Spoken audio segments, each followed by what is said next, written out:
di Eurometall, e con Mario Caldonazzo, che è vicepresidente di Eurofer e CEO del gruppo Orvedi. 4 protagonisti per provare a immaginare insieme un futuro che, come hai detto, si costruisce su una ripresa che è partita prepotente, ma con alcune grosse criticità che sono legate al caro delle materie prime e al caro in particolare in queste settimane dell'energia.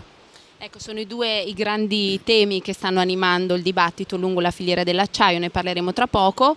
Il pomeriggio però non terminerà qui, perché alle 17:30 ci sarà la consegna dei Made in Steel Awards, ma avremo modo di tornarci tra poco. Per il momento è tutto, Lucio. Sì. Grazie a voi che ci state seguendo e che avete avuto modo anche di guardare le prime interviste ai protagonisti della filiera che abbiamo registrato questa mattina nel nostro salotto televisivo appositamente organizzato per quest'anno, per dare voce agli operatori della filiera dell'acciaio.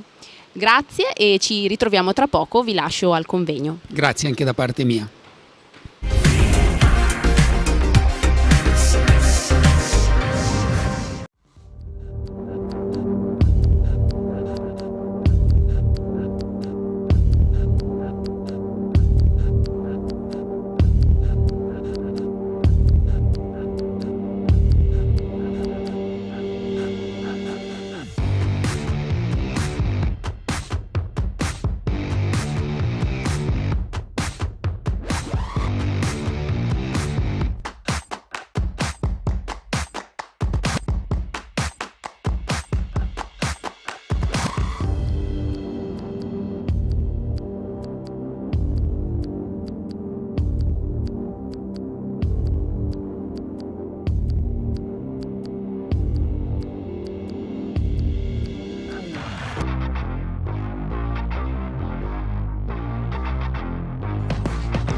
Biper Banca. Da più di 150 anni parliamo la lingua dei nostri clienti. Buongiorno Ada, come andiamo? Tirami avanti. Dai, ti imbotta, va là! Biper Banane e Lamponi, l'ortofrutta che Bianca ha rinnovato con il nostro aiuto. E consegno anche a domicilio. Biper Batter d'Occhio, il tempo che Bruno ci mette a inviare denaro da quando usa l'app. Quel pasame lì le minga poi. Biper Bel Paese, da Torino a Brescia, da Arezzo a Cosenza. Perché paese che vai, Biper Banca che trovi.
overall, the Italian Association for Metallurgy is pleased to invite you to the next European Congress about continuous casting that will take place in Bari.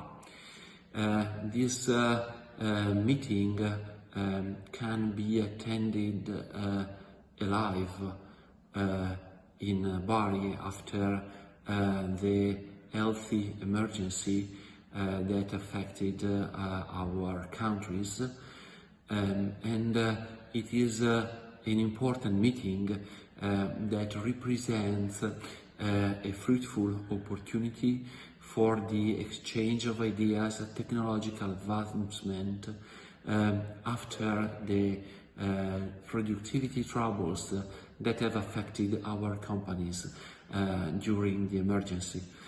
We hope to find you in Bari.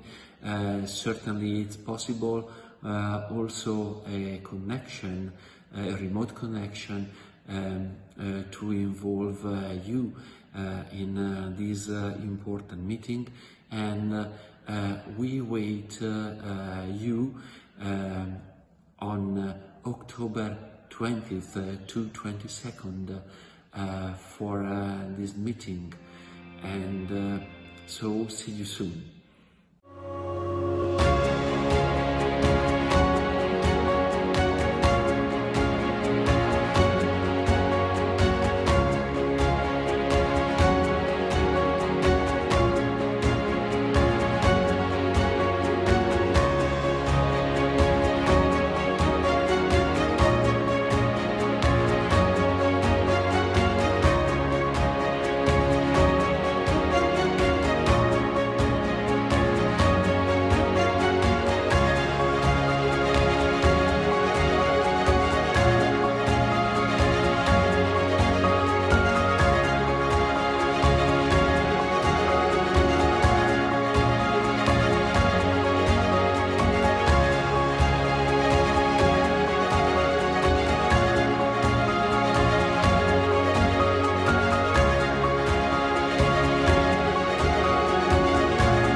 The Green Way, for automotive industry, supply chain. We recycle scrap, giving steel infinite life. The continuous charge of capable scrap significantly reduces the environmental impact of the merger. We do not waste the heat produced by melting plants. In this way, we reduce CO2 emissions. More than 5 kilometers of oxygen pipeline eliminate 1,250 tanker trips in 1 year. We have acoustically isolated more than 20,000 square meters of surface. We have reduced the use of fresh water for production purposes. We recycle 100% of powders and gases produced by the melting activities. We will cut 8,800 tons of CO2 in the next 20 years. Green steel. For us, not only a mission, but a concrete reality.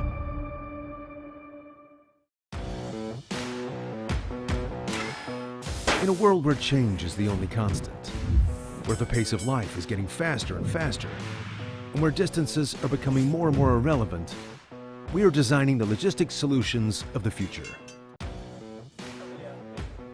Our customers' needs are the blueprint we use to make their individual requirements become a reality. Whether it is single wagons or block trains, conventional or intermodal solutions, we offer comprehensive first-last mile services that extend as far as high-frequency networks on the Eurasian continent. 24 hours a day, 365 days a year. That's how we roll. With the passion and innovative strength of our 9,400 international professionals, we provide a major contribution to making rail freight transport the logistical backbone for the Europe of the 21st century. 95 million tons of goods transported every year undoubtedly prove that fact.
2001-2021, siderweb compie 20 anni. In 20 anni siamo cresciuti e diventati una community. La community dell'acciaio radicata in Italia, ma capace di guardare anche oltre confine. Per questo oggi parliamo anche inglese e francese, grazie a notizie tradotte in tempo reale. Lo abbiamo fatto per rendere possibile il dialogo con gli operatori di tutto il mondo, perché il mondo ci guarda.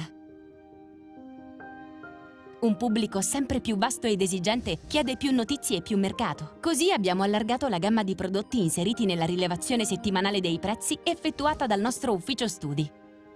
Oggi sono disponibili anche le quotazioni di 17 prodotti in acciaio inossidabile, tra finiti e materie prime, che portano a 54 i prezzi rilevati per il mercato nazionale. Abbiamo reso più agile e veloce la navigazione su siderweb.com. Un sofisticato sistema di intelligenza artificiale consiglia gli articoli vicini agli interessi di ciascuno. L'esperienza immersiva dell'Infinite Scroll permette inoltre di leggere notizie in successione, senza più click. Abbiamo infine introdotto gli audioarticoli. Adesso analisi e news, prezzi e mercati sono riproducibili in formato audio. Ciò consente alla nostra community di restare aggiornata in ogni momento. 4 novità, 4 regali per il compleanno della nostra piena maturità e una promessa: vogliamo continuare a crescere, tutti insieme. Siderweb, da 20 anni, parla l'acciaio.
Siderweb è la comunità dell'acciaio, da 20 anni il punto di riferimento per l'industria siderurgica italiana. Ogni giorno su siderweb.com puoi trovare le più importanti notizie dal mondo dell'acciaio nazionale ed internazionale. Interviste ai protagonisti, video, rassegna stampa giornaliera, approfondimenti, rubriche e la visione degli esperti. Contenuti di qualità preparati ogni giorno con passione e professionalità dalla redazione di Siderweb. L'ufficio studi Siderweb rileva i prezzi dei prodotti siderurgici italiani. Quotazioni certificate dal Laboratorio di Statistica, Dati, Metodi e Sistemi dell'Università degli Studi di Brescia. Inoltre, analizza settimanalmente i trend di mercato dei diversi prodotti in acciaio. Un'offerta che si completa con i prezzi internazionali, l'analisi tecnica e la rilevazione dei volumi. Made in Steel, bilanci d'acciaio, i webinar e i convegni digitali settimanali sono solo alcuni degli eventi gestiti da Siderweb. Momenti di incontro e di confronto, di relazione e di approfondimento. Siderweb mette inoltre a disposizione le conoscenze consolidate per percorsi formativi personalizzati attraverso Sider Lab. Sider Hub affianca invece le imprese nella costruzione e nella narrazione del brand. Strategie di comunicazione per il mondo dell'acciaio. Siderweb. Da 20 anni parla l'acciaio.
This is what AIC has been doing since 1975. Automazione Industriale Capitanio designs, manufactures and commissions turnkey automation plants worldwide.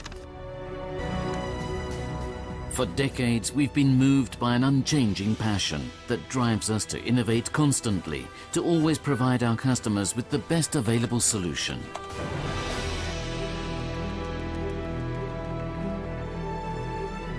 Their experience is all in your hands.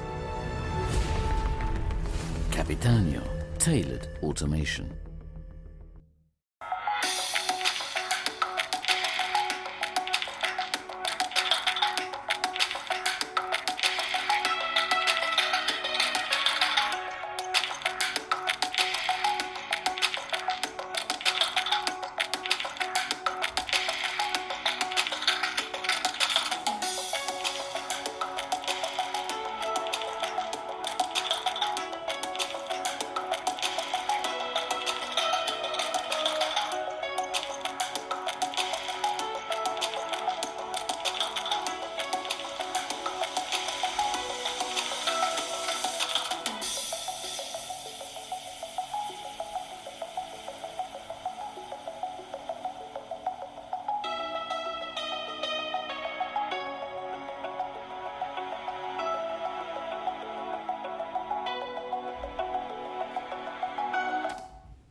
ritrovata appunto un anno fa, quando è successo il tutto, a dover chiudere l'attività, e dal di lì ho cominciato a tirare fuori il meglio di quello che stava succedendo.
Please take your seats so that we can start with our afternoon program. Thank you.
Good afternoon.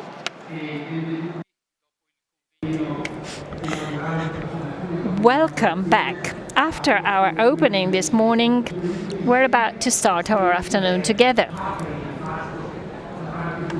And with this, we're actually going into the contents of Made in Steel 2021.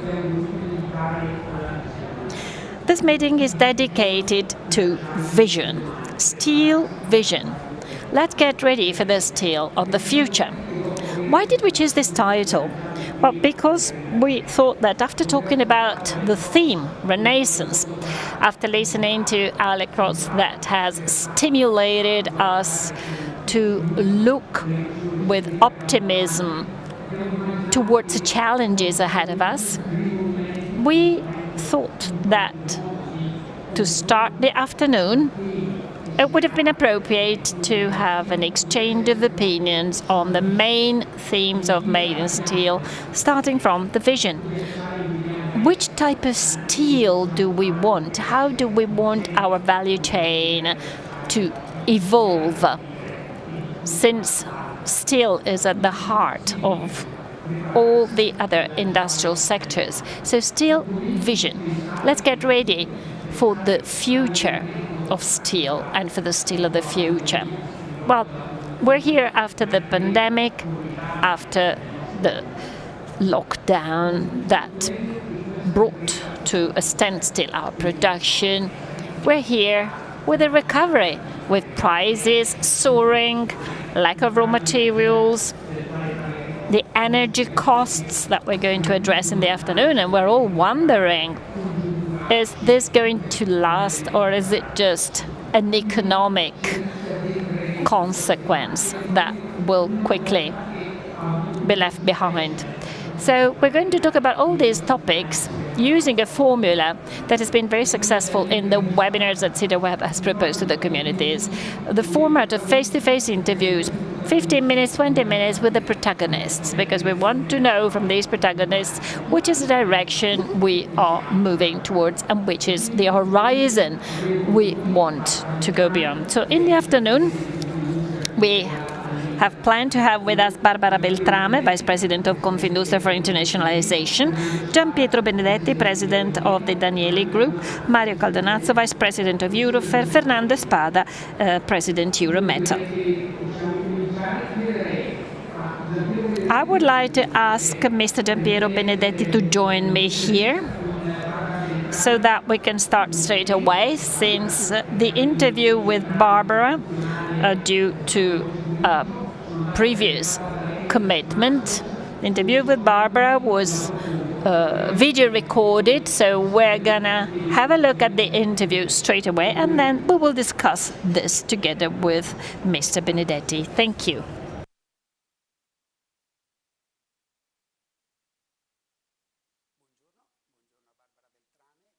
Good afternoon, Barbara. Barbara Beltrame is Vice President of Confindustria for Internationalization. Good afternoon, Lucio. Thank you for hosting us at Acciaierie Beltrame.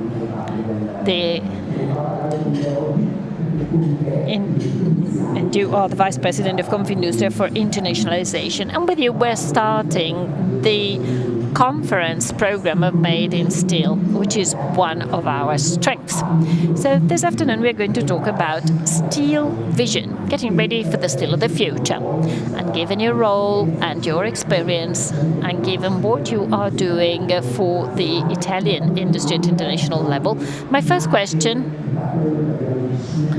refers to what we have just experienced and the recovery that we're experiencing. Thank you very much. I'm very finally an event that is taking place in flesh and bones rather than the usual virtual meetings. But many things have actually changed, and I've realized that in Italy, in the most difficult moments that we have had during the pandemics, well, Italy has managed to recover, to foster cooperation, and to move forward. I mean, a very simple example is digitalization. We have always been behind and lagging behind other countries, but with the pandemic there has been such an acceleration. We didn't expect that, you know. It would have probably taken us 3 or 4 years to get where we are now, but we managed to excel into something we were not ready for. I mean, think about what webinars, how many did you do in the past few months? Think about the meetings amongst the employees.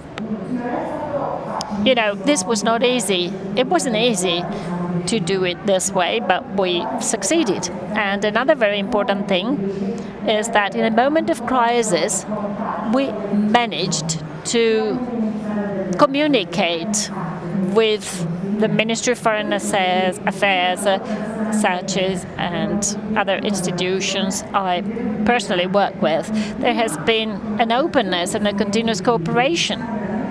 So we really helped each other. And in my opinion, this is the strength. Working together, it's fundamental. You've mentioned a keyword before. So you said that in a moment of difficulties, we accelerated as far as digitalization is concerned. Well, Made in Steel has 2 catchwords: innovation and digitalization together, as well as sustainability. As far as innovation is concerned, you have already spoken about digitalization, but innovation is much more than digitalization, of course.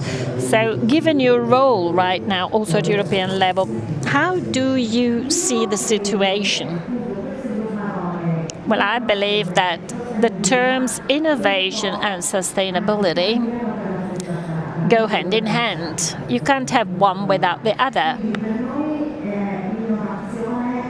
Therefore, innovation is closely related to a responsible and accountable management of production processes.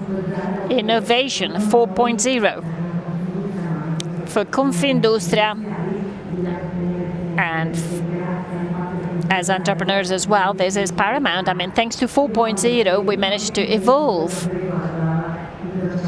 We managed to improve our innovation processes, and we must keep doing this. So we should not drop it, and we're not.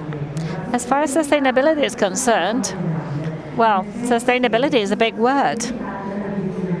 Sustainability includes so many things: reducing emissions, renewing the energy sources, which is a very hot topic right now. So, I mean, these things are all connected, even though they move on to different parallel ways, you know. Sustainability, innovation, and then of course also communication, you know. we need to learn to communicate better because the steel industry is not very able to communicate innovation and sustainability.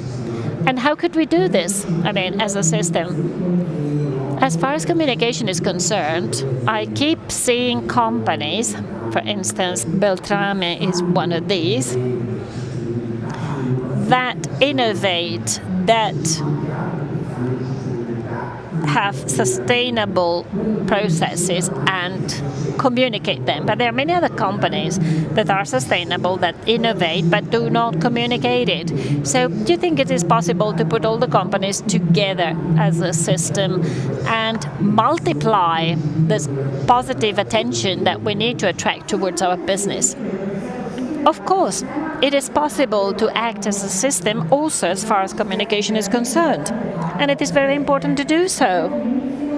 We all know very well that our companies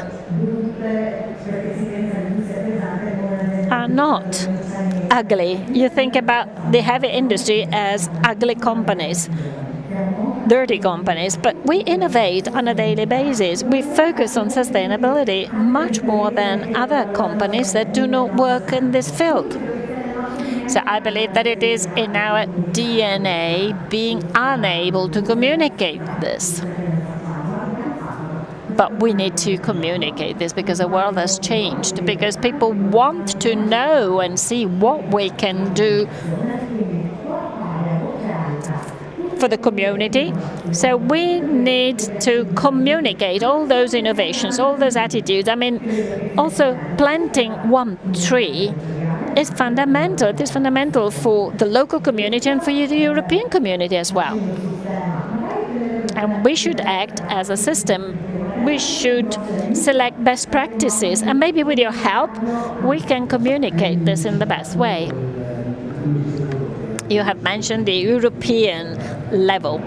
And I know that given your role as National Vice President of Confindustria, you tend to be active at European level because of your role. I mean, Europe has done a lot, defining the objectives, providing funds, defining rules. So based on your experience, do you believe that Europe is going the right way? And do you believe that our reaction as a country is adequate for the requests and the funds coming from Europe? That's a good question. For sure, the European Union has provided us with significant funds, and Italy is going to be benefiting significantly from this. With the Next Generation EU program, there are also terms and requirements, and we must be able to meet such requirements, which means we should not waste the money, but we need to have objectives according to the pillars indicated by the European Union. And this is where we need to show how skillful we are in Italy. I mean, I believe in our country. I know that we're very skilled. We've got a huge opportunity in front of us, and we must grab it. We must make the most of Next Generation EU. And acting as a whole system is going to be paramount. So we need to work together with the institutions, together with the other companies to reach very clear objectives. Well, the messages coming from the National Assembly last week, referring to President Bonomi and Prime Minister Draghi, actually go exactly in this direction. Yes. As we said before, we have an excellent relationship with the government and we have a very good exchange with them. So we need to act as a system. Acting as a system, let me ask you the question about training and education. Human resources. The human aspect is paramount. We need to train young people. We need to make our world attractive for talents. For sure, there are some difficulties as far as the school system is concerned. And And on top of this, there is also a certain an attractiveness in our industry. We're unable to extol the innovation and the beauty of our work. Well, in a moment of crisis like this one, many companies have transformed themselves. But as you rightly said, we have a problem. I mean, the schools are not the only ones to blame. This is obvious. We've got our blame as well, like we are unable to communicate what we actually do. But let me quote the example of my company, because it is the example I know best.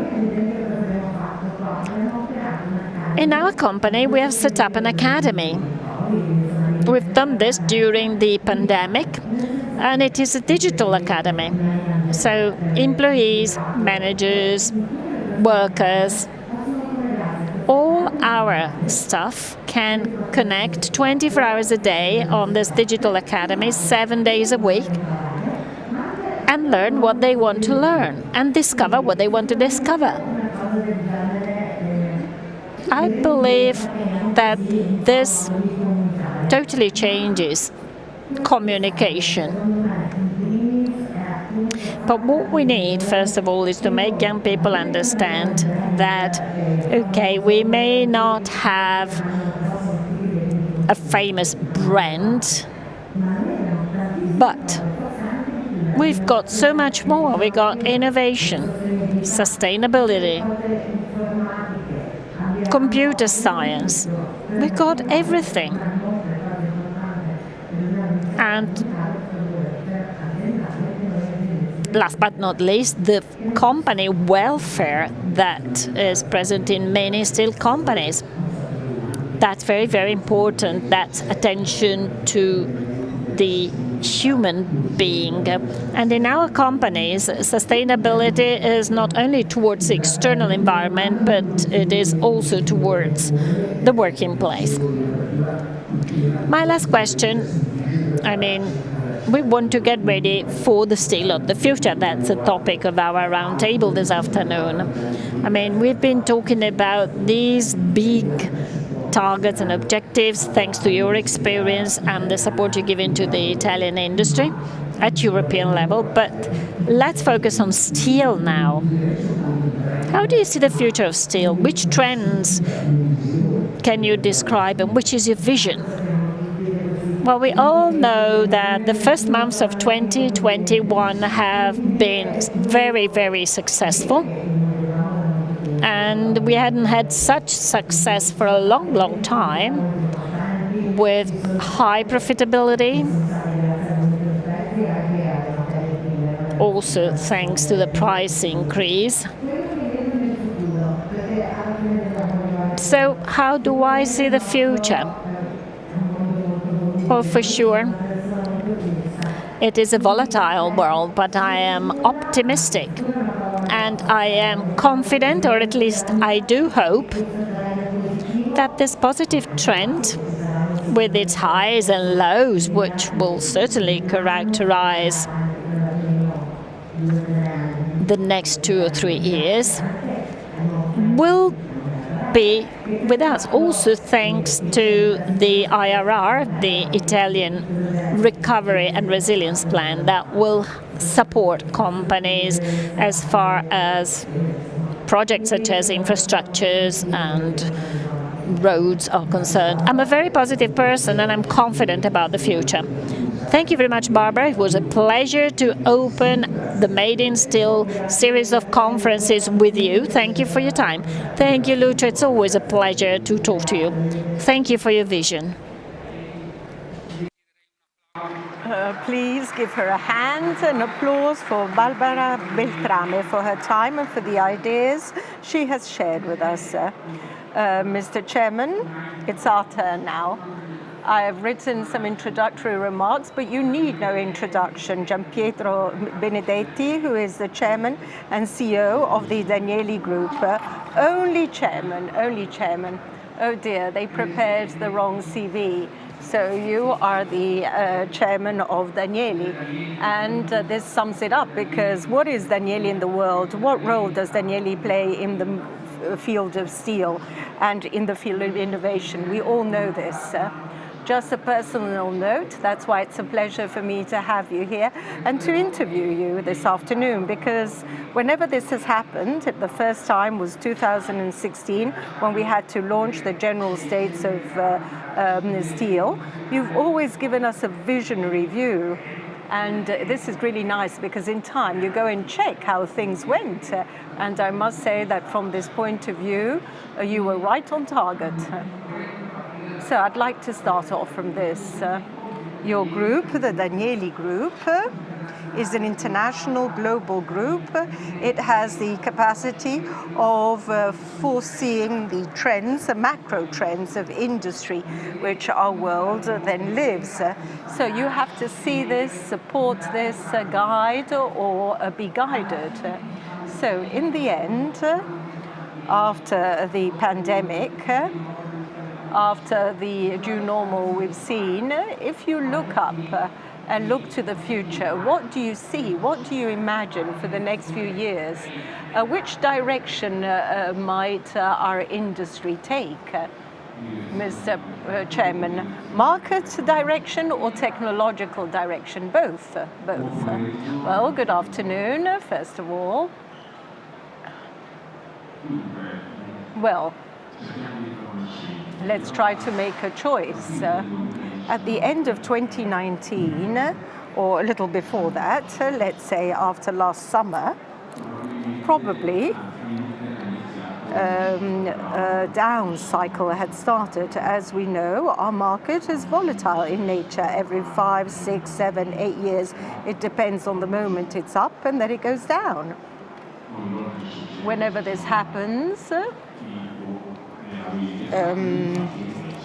people are surprised, but this is a fact. And in 2019, we're starting a down cycle, a down which was made worse by the pandemic, which influenced the trend. But strangely enough, right after that, the negative cycle, which could have continued for 2 to 4 years, I don't know, it's very difficult to tell, we had a substantial recovery in the field of steel. And today we see that faces are smiling and are optimistic, looking to the future with a view worthy of great managers, because the profits of steel are substantial in nature. So when you ask me the question, what happens next?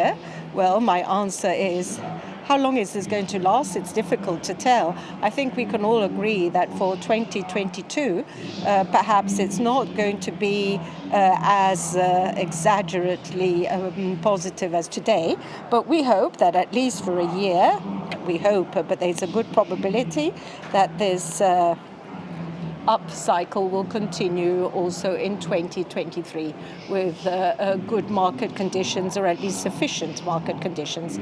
The prospects are there. We are in a reasonably happy period despite price increases for energy and others. But apart from the market, we also have the CO2 environment aspects, which has to be tackled and managed. Italy, apart from Ilva and others, is a world of EAF steelworks, and they, by their very nature, are environmentally friendly. The coal cycle to produce 1 ton of steel, you produce 2.3, 2.5 tons of CO2. An EAF plant, 0.35, 0.5. So we are, moreover, in the majority of cases, we are ecologically friendly. We will, however, be subject to the impact of the so-called integrated production.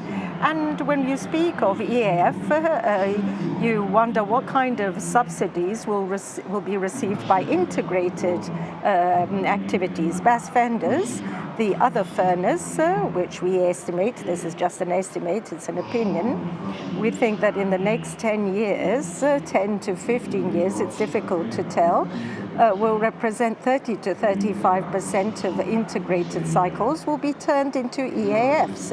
It's obvious that if you just speak of the electricity and the consumption of scrap metal, what's important for us EAFs, that this be raw material. If instead you use the direct transformation of gas and others, the problem is less important, but there will also be a problem of the supply of scrap metal. And so many colleagues are looking around and are wondering how to prepare themselves for this future situation and how to absorb this by doing DDI and DHEI or in other parts of the world, hopefully in the Mediterranean, in order to replace scrap metal, at least in part. And so the future is, we are witnessing a happy moment. I believe that the majority of those present here today are more than satisfied by their profit and loss account. We are not. Obviously, some colleagues are not just happy with their numbers, but they're thinking of the medium-term future, and so they want to reduce their production costs and reduce CO2 emissions. Part of these profits will become investments, and investments will spell competitiveness, and this will spell green steel.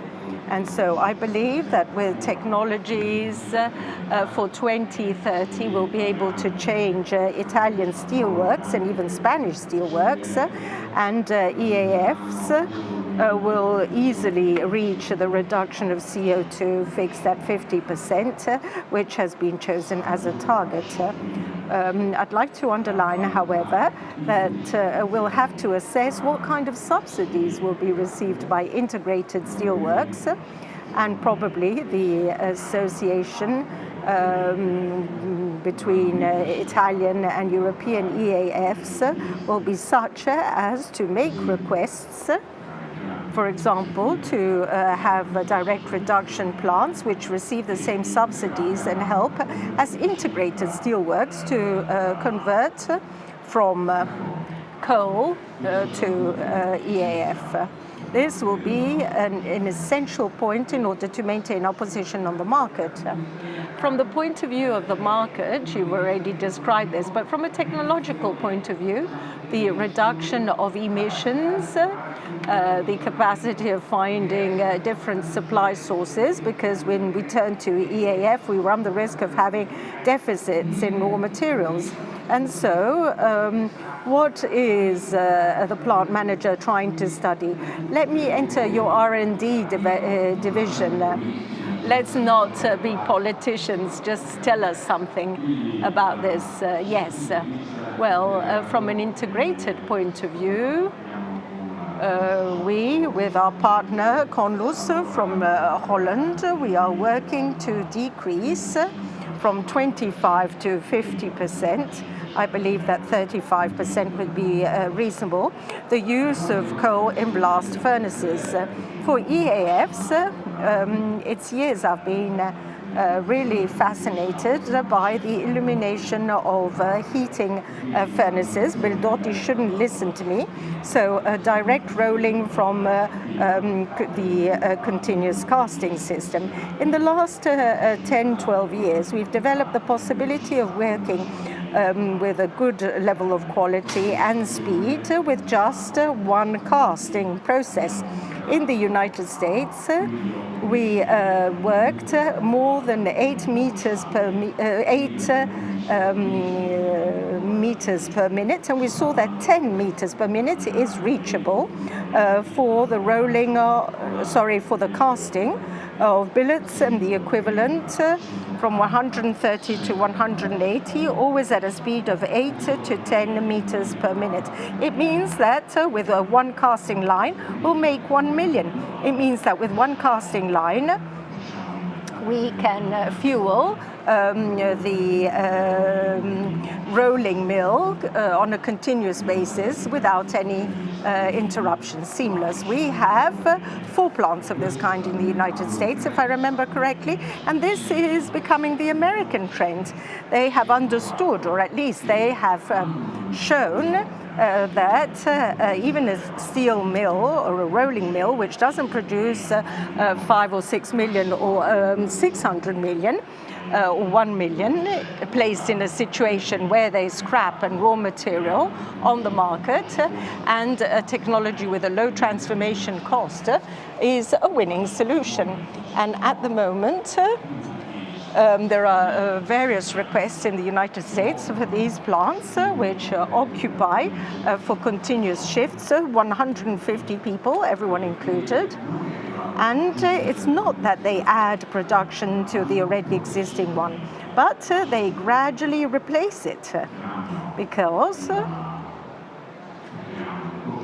they have a transformation cost which is so competitive that it compensates any problem. Next year we will launch one of these plants in Kuang. I won't tell you what Kuang. It's a digital electric furnace which, humbly speaking, we believe will replace gradually an electric furnace. In Tokyo Steel, we're doing this at the moment with 30 hertz of frequency.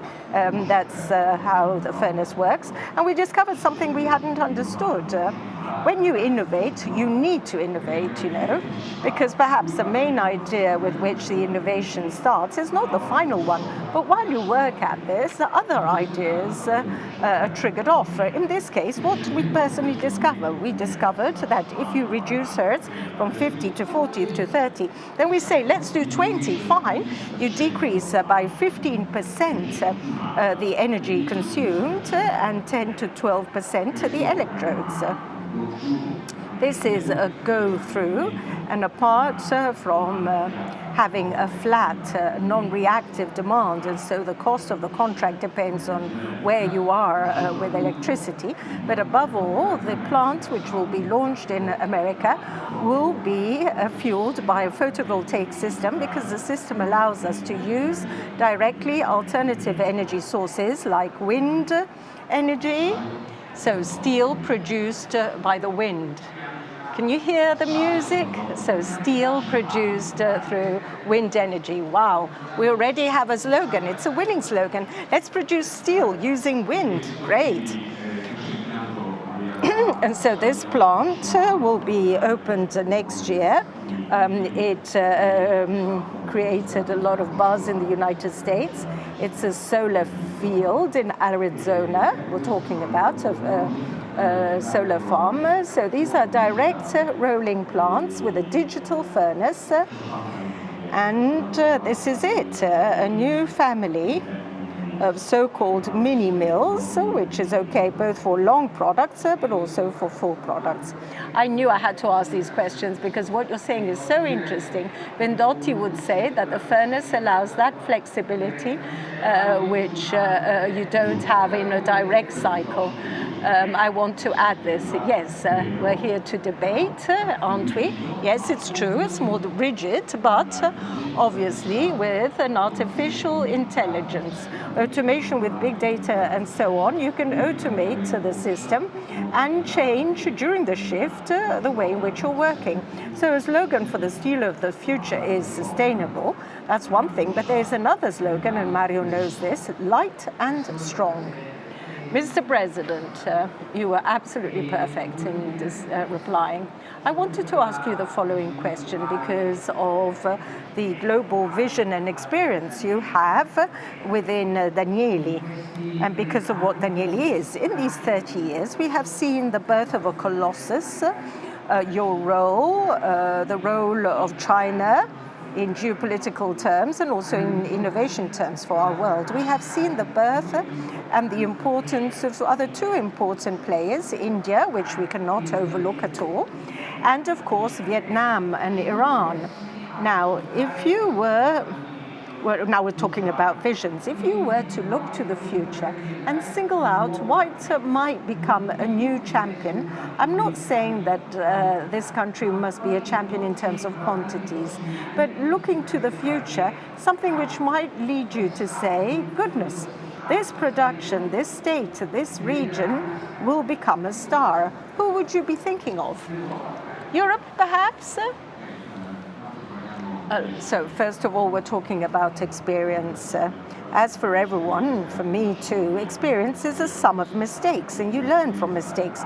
So more experience you have, and the more mistakes you have committed. In any case, with assuming this, China appears, and it's not clear with its 1 billion tons, appears to be very much committed, more than what we believe, vis-a-vis CO2. The new permits are being released, are being issued only with this rule in mind, the shifting of existing plants only for this criteria.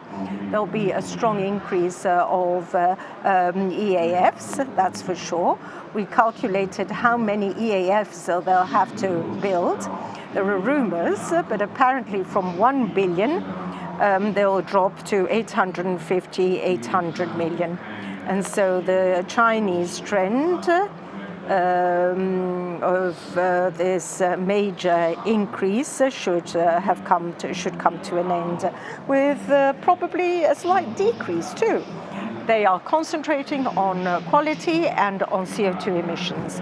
And from the largest world player, there's Bao Steel, which should be the biggest steelworks in the world.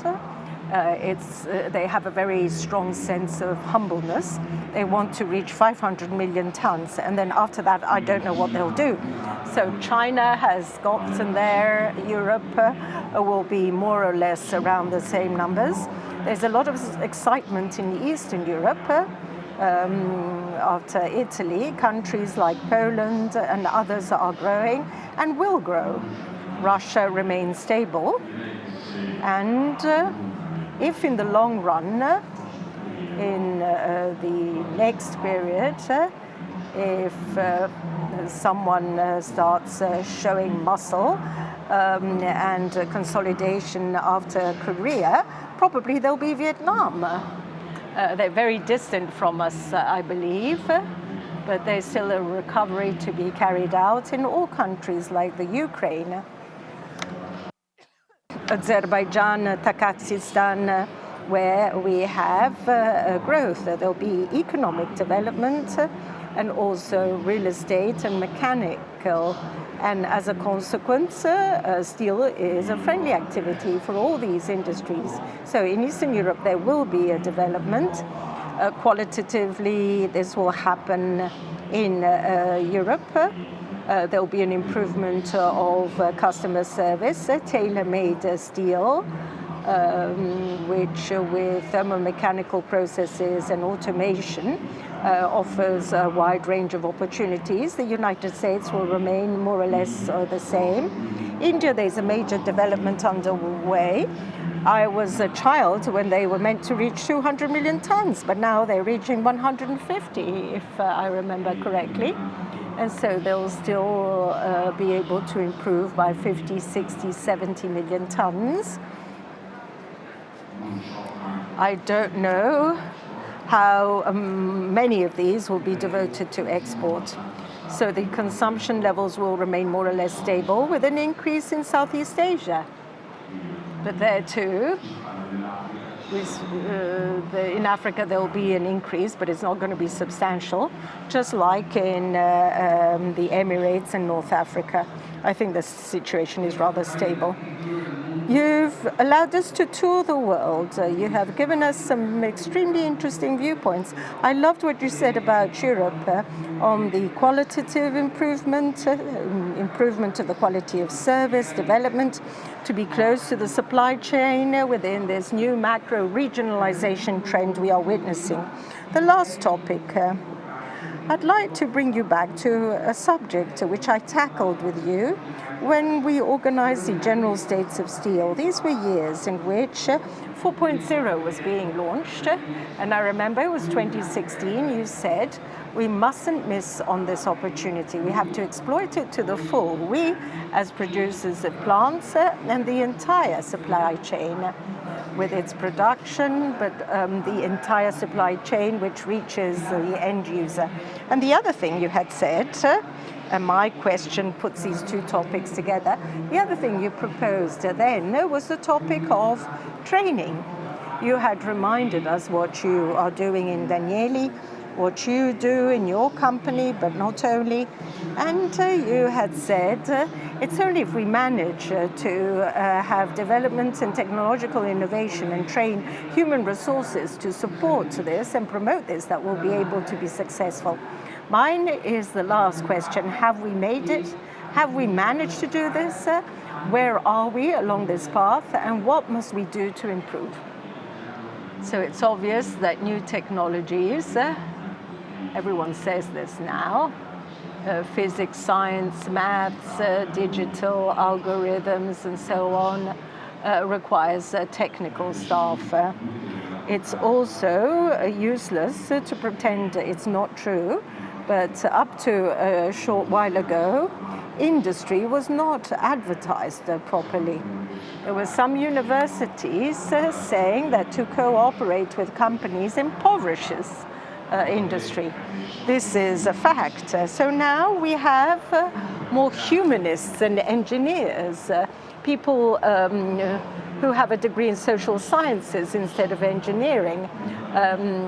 And from universities, we have less technicians than those educated in social scientists. We need social scientists, but to produce something, we need algorithms. So the issue of technicians still exists, at least where I live, in the region of Friuli Venezia Giulia, both in ABS, but also in Danieli. How did we solve this? The scarce cooperation which changed in the past compared to the past. Now universities realize that it enriches them to cooperate with companies and not impoverishes them. It motivates students, it motivates the academia. I'm doing a test with ATS. I must say that it's so great to see young people working with these computers. So education and training is so important, especially with the current cycle, which is even more technological than in the past. So we have done something. I believe that the cultural inertia which we have encountered, that we encountered a few years ago, is fizzling out.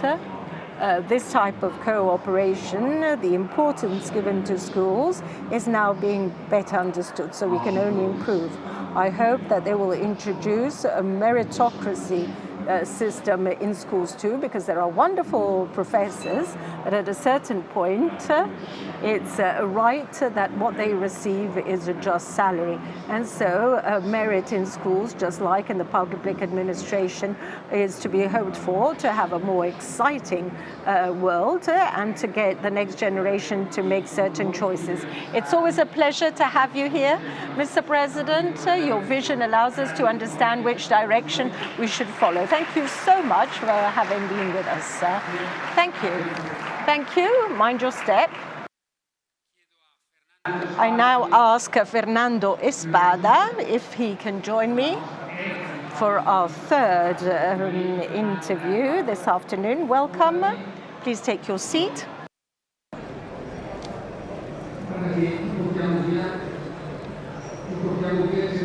Right. We're going to steal your smartphone, Mr. President, because I'm sure you got many interesting contacts in it. So welcome to Fernando Espada, Tata Steel Distribution in Spain. A lot of experience in the field of distribution. And this is the reason why we have invited him today, also president of Eurometal. You were here at Made in Steel back in 2019. at a conference that was actually focusing on vision and the capability of reading and interpreting the trends. I will now try to speak in Italian, and I apologize if I am not speaking that well. I think your Italian is excellent. I wish I could speak Spanish as good as you speak Italian. Anyway, we have heard many interesting things from Barbara Beltrami and Mr. Benedetti as well. Given your experience, I would like to focus with you on what is happening in distribution. 2019, as we've heard from President Benedetti, everything slowed down. The automotive industry was already suffering. Then we had the pandemic lockdown, and now this formidable recovery. What about distribution? What about the distribution chain and the value chain? I mean, how did distribution experience these ups and downs, this general transformation? In the last 3 years, things have changed completely. End 18, beginning 19, there was an excess of supply for steel in Europe in general. At the end of 18, there was no demand from the automotive industry.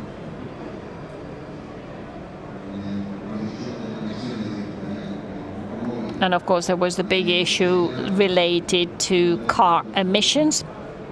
So the market almost disappeared. Then third countries came to the foreground. This was unknown in Europe until then. I'm specifically talking of Turkey. So the excessive supply was no good for business. And this lasted until March 2020, when the pandemic and the uncertainty caused huge changes from one week to the next. We plunged into the unknown, and we had to manage liquidity. After 3 months, we realized that we managed to keep all companies alive, because in March and April last year, nobody knew what would happen in the future. But since summer 2020, we've started seeing the light at the end of the tunnel, with demand coming back, with prices coming back. Well, I believe that all what we have seen, which is related to COVID, is just transient. It will pass by. But China has disappeared from the international market as a steel supplier. And Mr. Benedetti said it. China is taking CO2 emissions seriously. This is a structural element of their policy, or at least this is how it looks like. And while we were trying to manage COVID, the Chinese disappeared from the market. So until July, we were able to see supply changing. Once China was no longer on the market, the whole world grabbed the opportunity to increase margins. For the steel industry in Europe, the last 10 years since 2008 have been miserable. Now, if China is no longer on the market, maybe our industry will enjoy an excellent future. So, for the next 5 years at least. I mean, from now until Christmas, it's going to be very complicated. But in the next 5 years, I believe that investments will be made.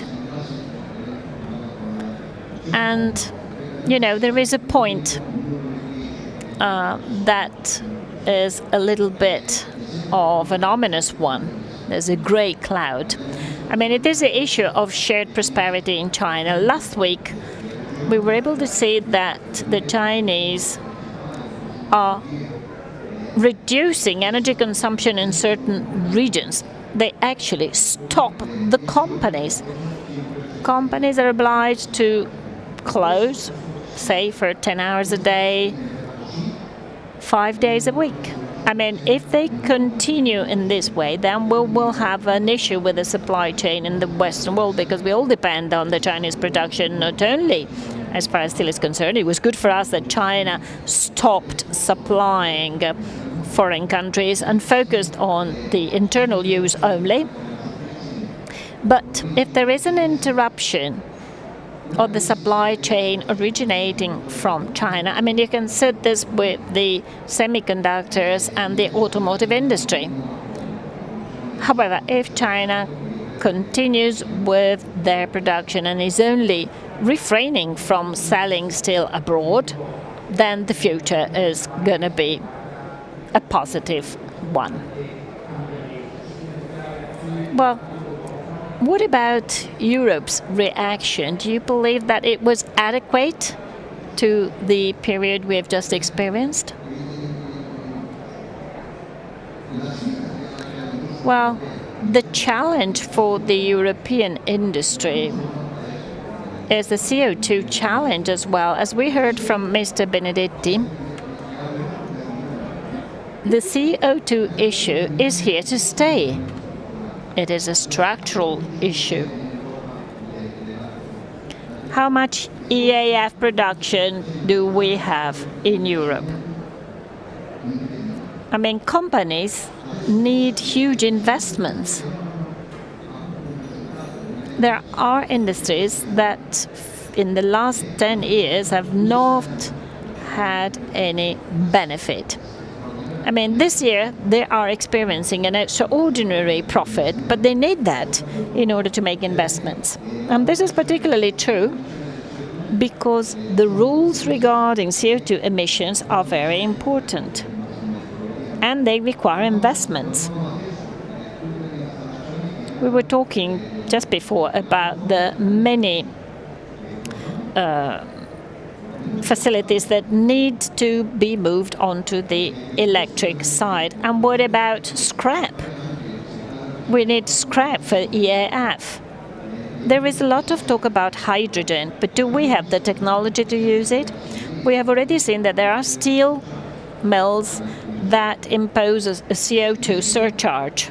Melio, it is better if that we all think about the CO2 issue, which is an issue which will remain and that needs to be managed in the most appropriate way. So at the moment we see this only for the companies that produce steel. But what about distributors? I mean, the last mile is covered by trucks, and trucks emit CO2. I mean, can you think about changing from conventional trucks to hydrogen-driven trucks? Which type of investment do we need to do, and where is the technology to do that? Thank you. You've touched a very interesting point, i.e. the need for an evolution, for a change affecting the whole distribution chain. I mean, you said that things are changing upstream, and we're seeing that due to several reasons, due to some targets that we have defined, and also based on the suggested goals of decarbonization. But of course, that's not the only thing that is going to change our industry, our production and our distribution. So how is distribution going to evolve? How do you see the future? What should we expect in the coming years? Well, I believe that it is a matter of added value and product differentiation.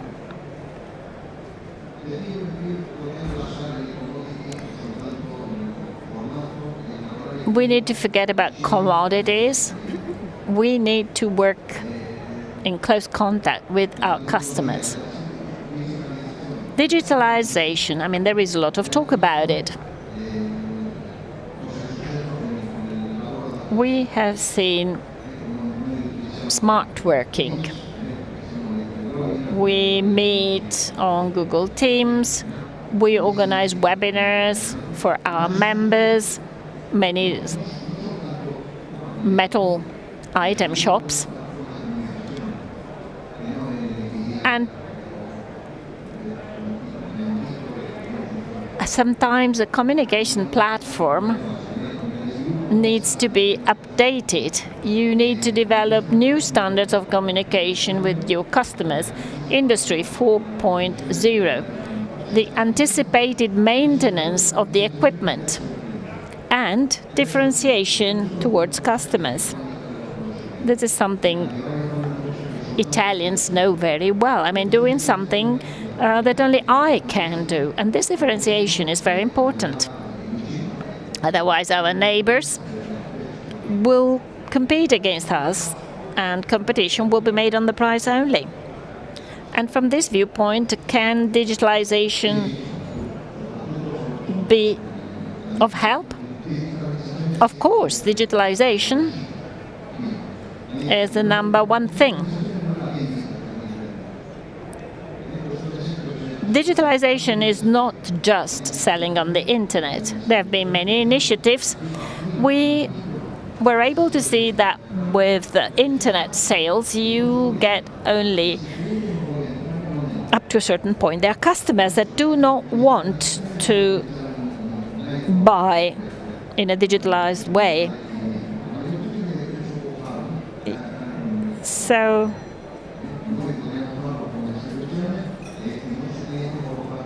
of course,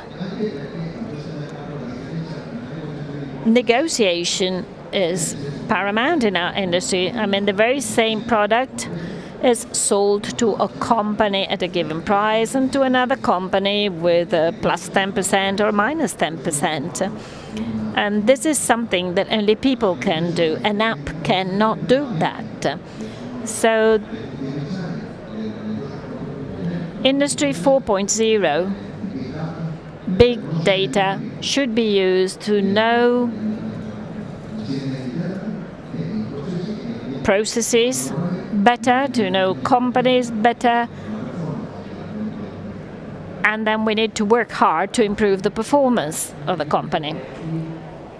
Together with Mr. Benedetti, and you have also mentioned this, we were talking about the European steel market and the targets of the European steel industry. But I have a question for you that refers to Europe, and as we were saying with Mrs. Beltrami, Europe has provided us with visions, rules and resources. Among these rules, there are some that affect decarbonization with the targets and the goals we need to meet. And several rules have been defined for the market following Trump's measures and several actions that are closely related to the different links in the value chain. So what do you think about this? Well, this is not my own personal viewpoint. It is the viewpoint of Eurometal that Europe is trying to protect us. It is trying to safeguard our markets. The Italian market had a problem. Spain and Italy really had a problem. And the reaction of the European Commission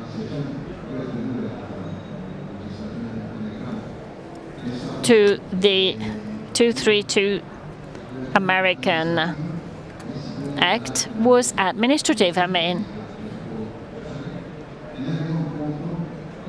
It is based on the act, on the law, but some wondered whether this was a way to protect local production, the European production. So Eurometals believes that the European Commission should support the consumption of steel in Europe. Otherwise, we're going to buy finished products and we'll export jobs out of Europe. 1 year ago,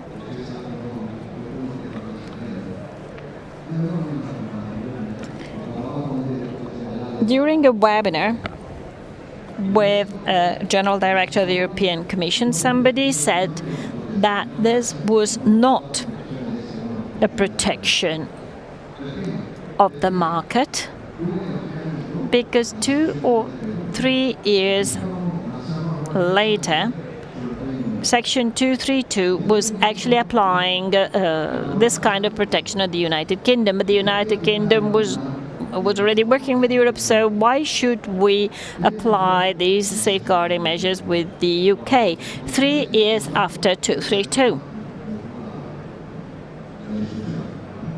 So, of course, I was trying to stimulate discussion, but the European Commission replies that it is a law. The law has to be applied to everybody, including the United Kingdom. So I believe that we are going to have safeguard with the 232 section. Many were waiting for the Biden administration to cancel this, but Biden didn't do that, and nobody is expecting him to do that. Maybe he's going to do that with the European steel, but so far they have not done it. So this 232 section is closely related to safeguarding Europe. So let's see what is going to happen.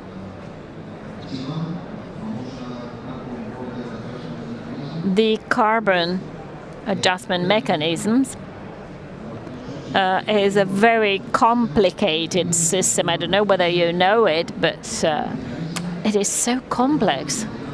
And this will really become a significant hindrance to import. I mean, we have heard of India, for instance, but when this mechanism is enacted, then it will become more difficult to import, and Eurometals must acquire more information to work for our associates. And Italy, Spain and Portugal import a lot, and we must avoid any possible distortion of the market. Fernando, one last question. Regarding users, all those companies receiving steel products from distribution.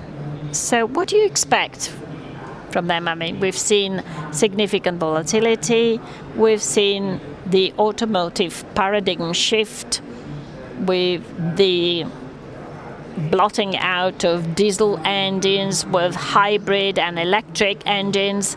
I mean, we're going through a huge transformation, and we do not know whether this will take us and how long it will take.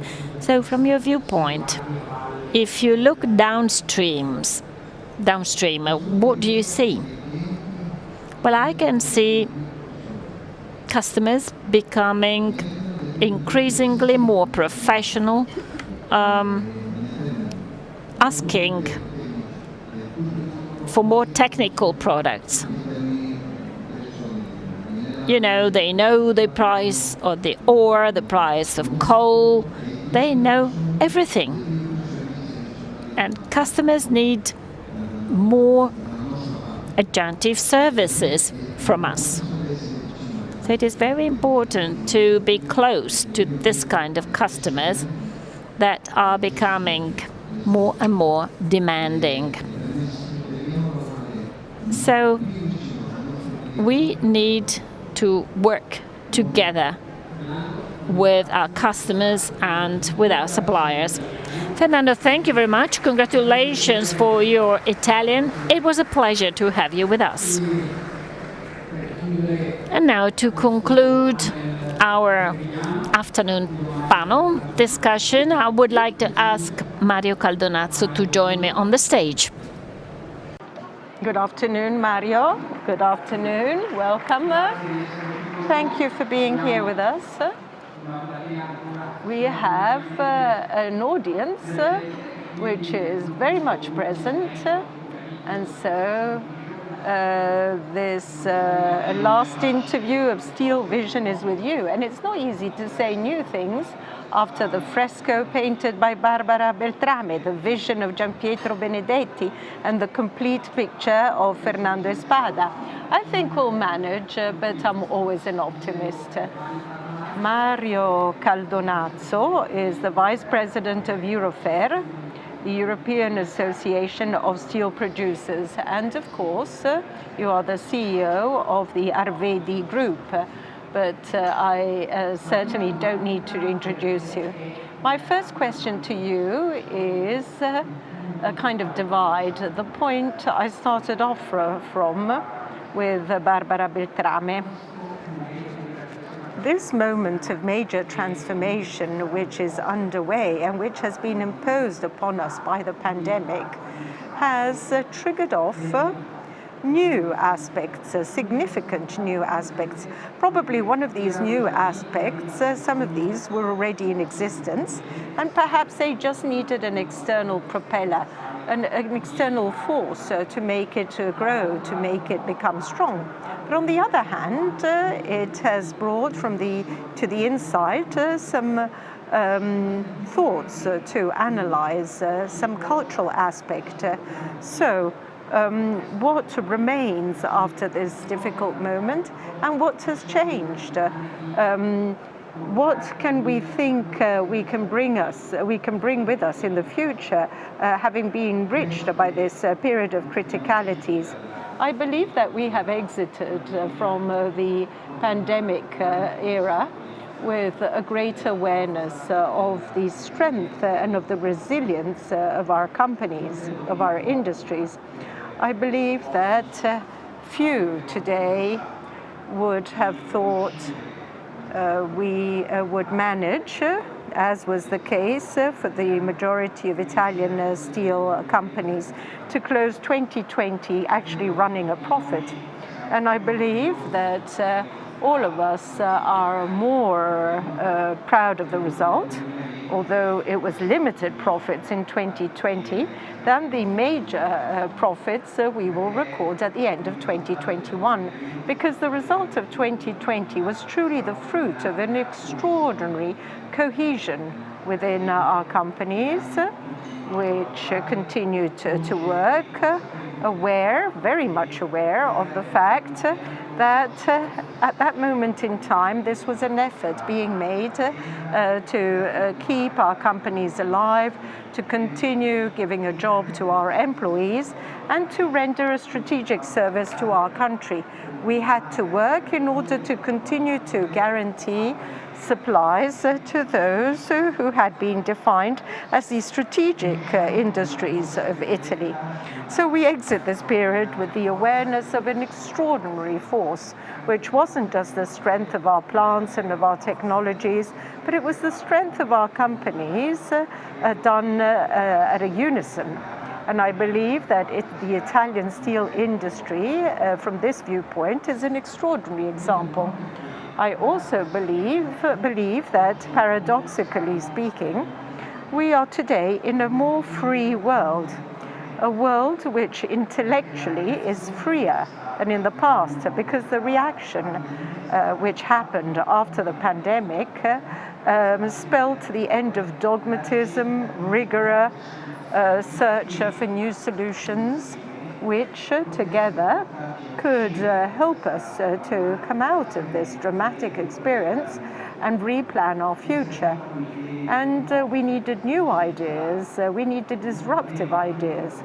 What had been true up to now was no longer true, And so people started truly working with a different and very interesting viewpoint. And I heard Barbara Beltrame speak of this before. Something which includes a new role of the state, of these states, of the European Commission as a promoter of investments, as a facilitator, and in some cases as a temporary partner along this path. And this vision of a more Unitarian approach, as Barbara said, is a reason for added hope. And for us entrepreneurs, it is also a reason for great motivation. I wish to conclude by saying that another important aspect which has witnessed a strategic change is the reevaluation of competences. People now understand that you can't have improvised managers or improvised governments to manage such complicated situations. Italy is a case in point. We are giving importance back to competence, and we're placing work at the very core of it all, because it's only through work, sacrifice, and the effort of all of us that we can really start again, recover.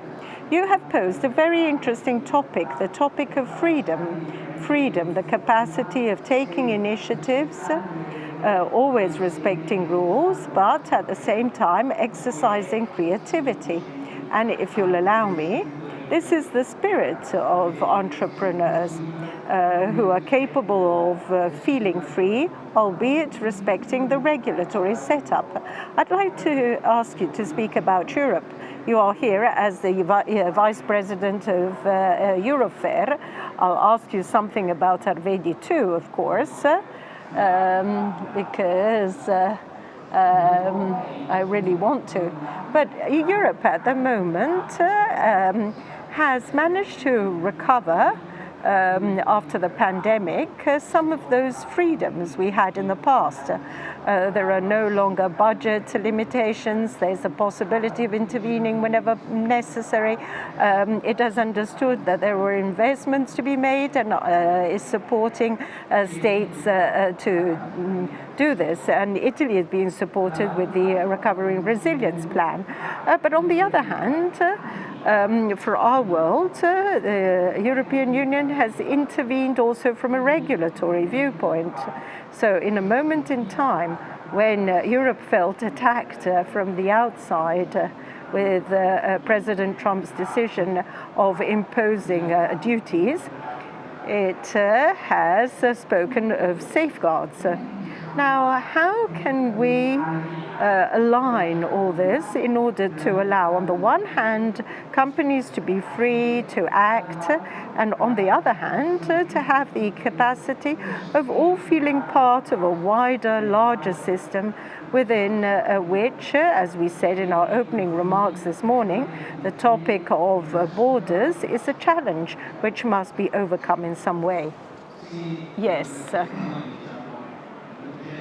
Yes, the object of this enhanced regulatory structure of the European Union and the application of the safeguard clause and the trade defense mechanisms, anti-dumping and anti-subsidies, these are measures, but it's not these measures which redesign the new Europe or our industry. By definition, they are temporary in nature.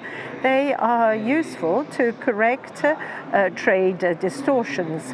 These are measures which are adopted, like the safeguard the day after the enforcement of Section 232 of the United States, as a measure aimed at avoiding the reorientation of flows towards Europe, which had no market outlet in the United States, and the anti-dumping and anti-subsidy measures to avoid evident trade distortions and to bring us back to a fair trade.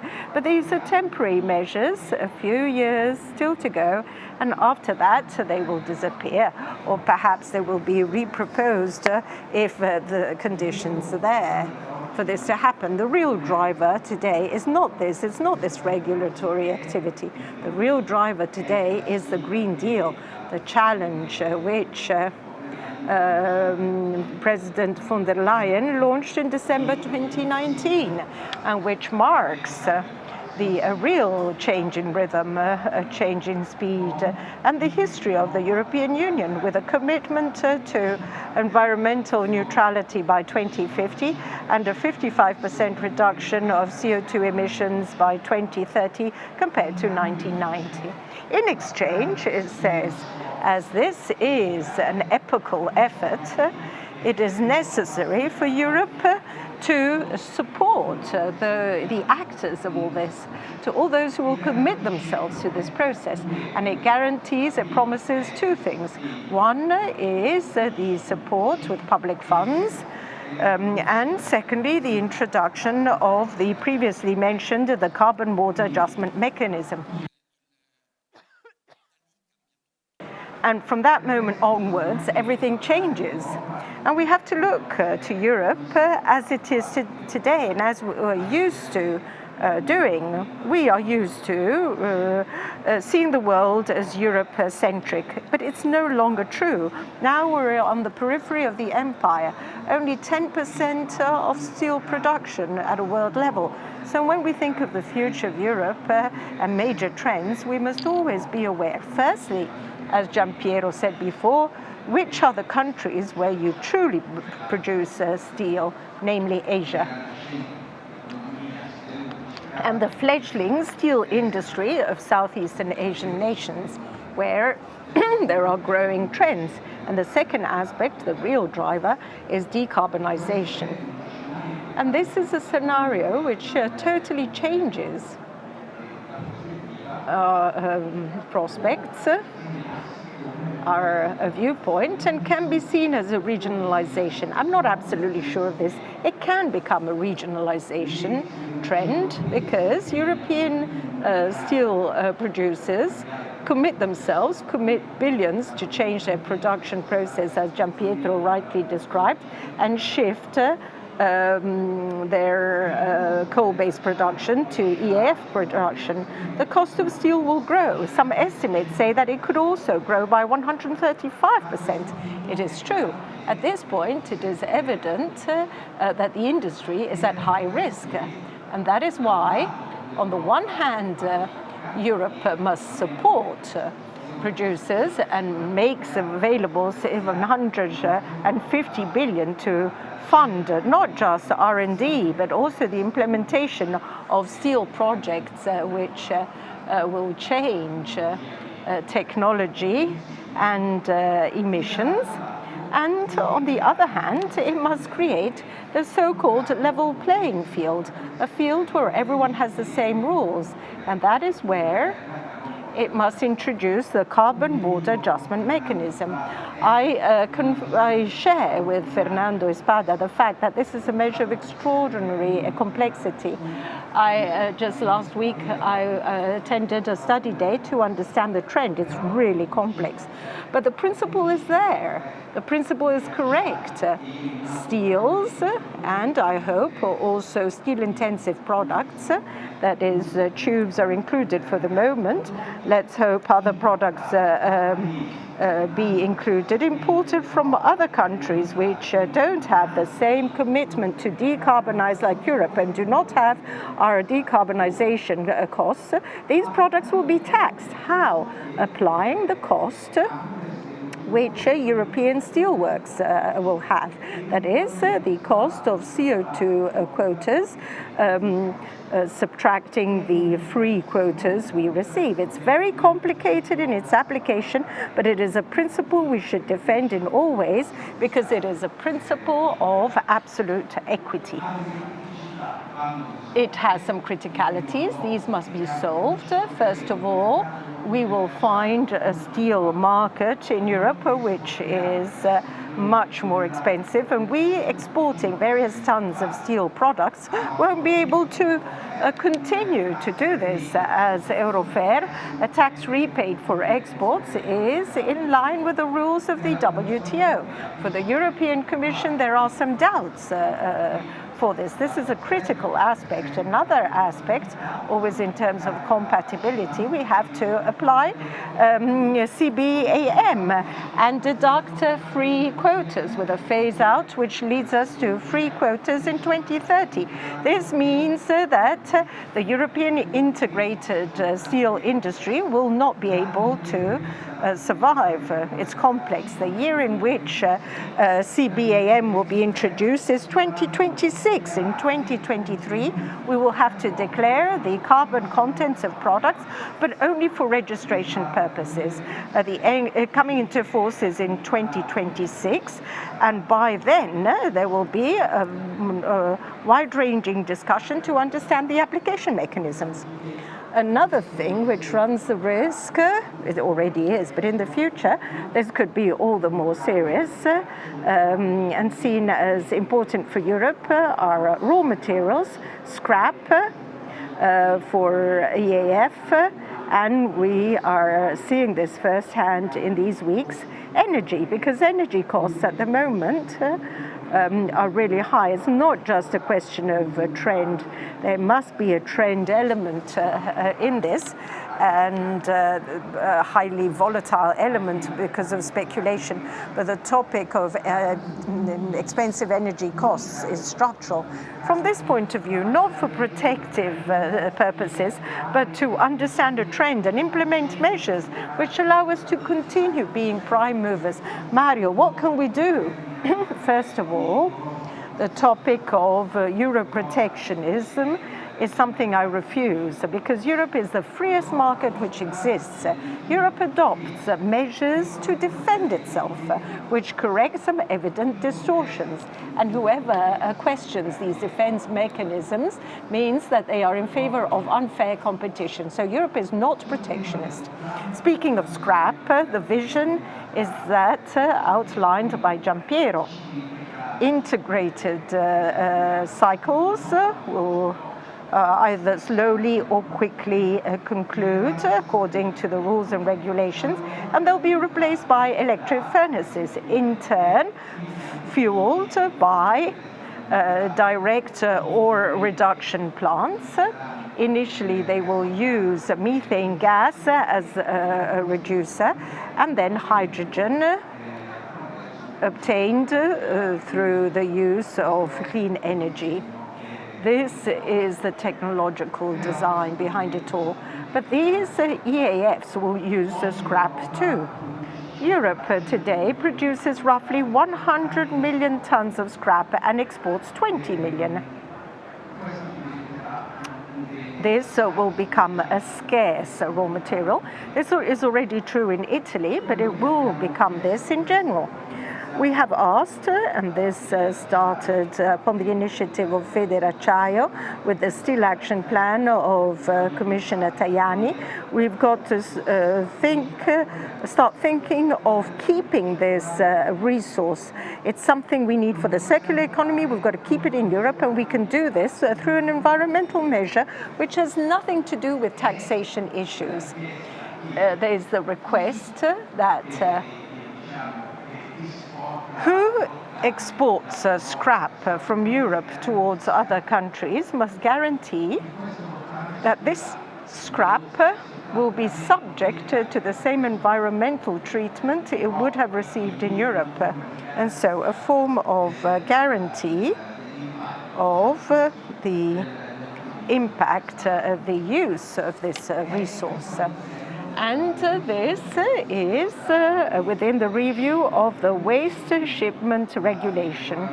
The rules and regulation which managed the trans-frontier movement of wastes, and I think we will have a draft regulation in a couple of months. It should soon be in the offing. In the meantime, technology must use the scrap we produce, and we must allow the creation of DRI plants in Europe.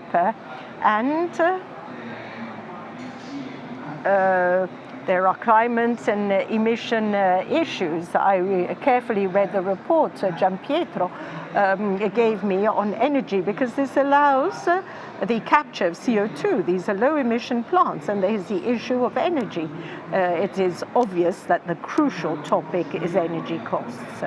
What I can say as Eurofer is that we hope for a European energy market, or at least get rid of the evident distortions which exist between the price of energy in one country compared to the price of energy in another. Energy must be a truly European market, and this is the only way to try to manage costs, or at least to get rid of distortions. And then there's a major challenge. As we do not want and cannot produce energy from fossil fuels, we must concentrate on clean energy.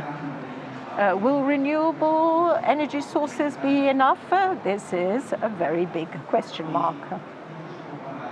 And we can only speak of this, but we all know that there are forms of last generation energy, future generation energy, which can guarantee a safety margin which is much higher than the one obtained so far with zero CO2 emissions. So from this viewpoint, as we said before, we must enforce a very free way of thinking. We must explore everything, analyze everything with a lot of humbleness and a lot of intellectual openness. It's obvious that today the drop of energy availability for 2022 really frightens us. It's one of the major topics because we're all preparing our budget for next year. This is really complicated. I don't know how you'll manage, because there are some variables in this field which are extremely complicated. I still have a question of general nature, and then you can't escape before I ask you something about your group. But I wish to do this within a more general context. As we said before, as you were saying, there's the issue of competence. We have realized, we knew this already, of course, but we've realized that there are moments in time when competence, preparation, and allow me to say also the capacity of entertaining international relations truly do make a difference. Let's go back to our companies. How can we, on the one hand, attract competences, make sure that all of the young people, all those who often don't know about us, don't know who we are, how can we attract them and give them jobs? And at the same time, we have to be proactive. How can we support the system of knowledge, know-how, and training and education in general so that it can produce more talents based on that freedom of thought which you defined so well at the beginning of your speech? Let me make an assumption. The two speakers who took the floor before me told us about beautiful experiences, Beltrame and Danieli. But just like them, other Italian companies, ours included, have a division devoted to academy, university, or campus, as we call it, to guarantee a continuous training to our employees and to the newly employed. I say this to you, Lucio, I say this with great friendship and admiration. You and Manuel, you with siderweb have been those who have shaped all the beautiful things of the steel industry. You have helped us to change in some way the image which the steel industry had. And Barbara was saying this previously. Today, the experience of a young person in a steel industry is very exalting, very exciting, because they see everything. They see the great challenge of ecological transition. They see the evolution of technology. They experience digitalization, automation. they truly experience something extraordinary in terms of training, but also in terms of expression of one's own competencies. And I really loved it when Gianpietro referred to social scientists, we, Confindustria, Eurofair and others, always concentrate on technical training. That's very true, scientific university, technical institutes and so on. But our industry today also needs social scientists. There are two things I'd like to remember.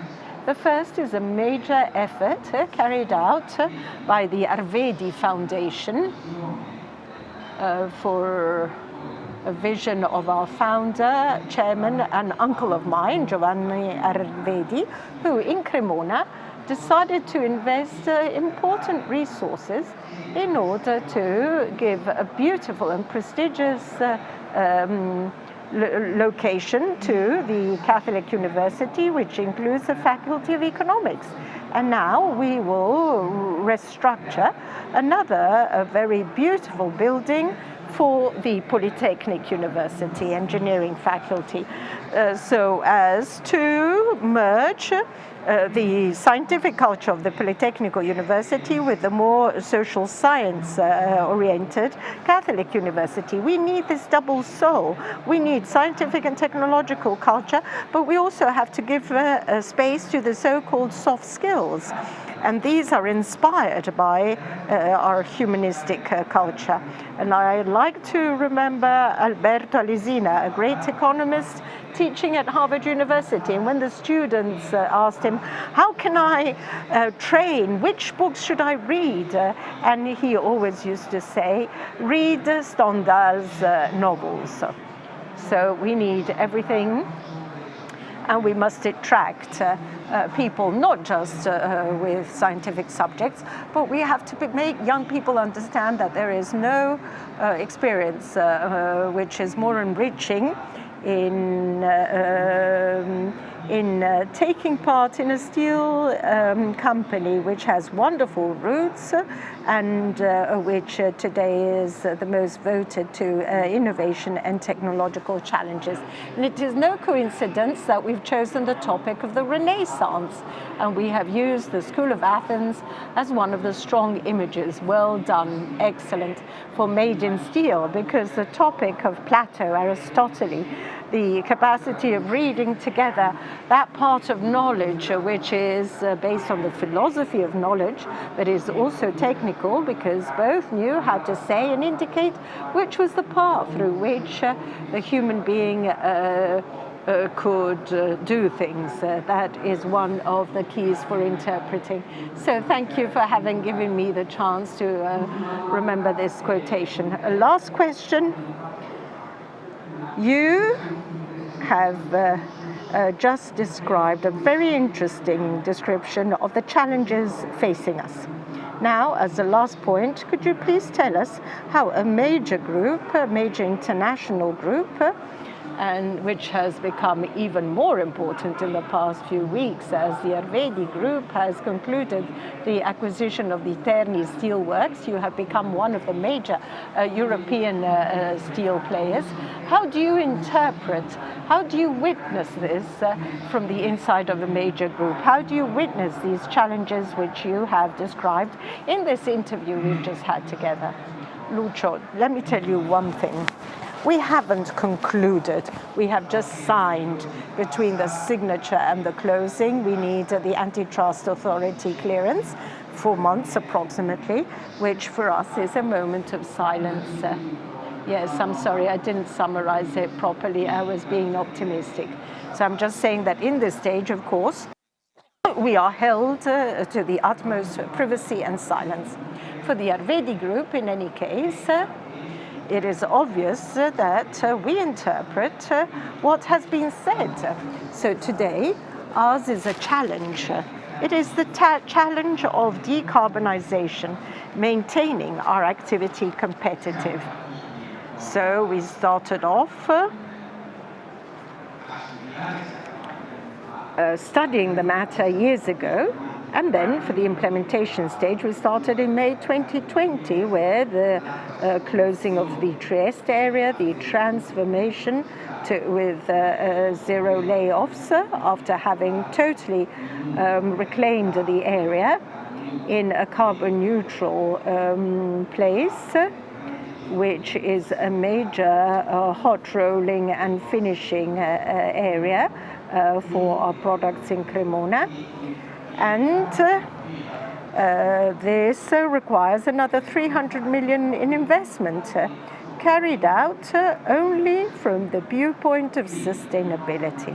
And so this is our commitment, and apart from Trieste, we're doing this in Cremona too. The data Giampiero mentioned, well, for emissions, in the case of our company, these are actually lower. So we have CO2 emissions which are lower than the average mentioned, and I believe that we are ready, I hope soon, to announce the complete decarbonization. But the carbon footprint of the Arvedi steel mills is very low, but we're waiting.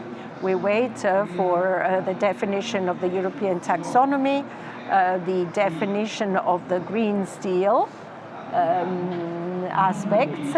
We do not share the initiatives which were mentioned before of those who enforce today a tax, a carbon surcharge on steel sold. That is not the path to be followed, because this is a way of passing on downstream a cost which, because of our technological effort, must try to decrease. It's our cost, and we have to lower it ourselves. In any case, this is to be hoped for, we would like to develop at a European level a green steel market, encouraging, for example, the automotive industry, which has a green steel certificate or low emission steel, that be encouraged and become an incentive. That is how we can absorb the higher costs of decarbonization in this way. These are our priorities. The group is also developing, not just in primary activities, but also in all the transformation for tube plants and service centers. We believe that the Cremona steelwork is a real model of sustainability, and that it can become an example of the steel industry of the future, which was mentioned in the previous by the previous speakers. I thank you also for the ideas put across by Fernando Espada. It is a supply chain strategy. It's a strategy which must see the steel mills very much linked to the distribution world and create together a value change, which in my opinion must be corrected with a vision which I have always believed in, because I've always believed that in Europe we had to produce special steels because commodities could be imported. But it is the definition of commodities I no longer like today, because even not a special steel, non-common steel, today has such a high content of service, information,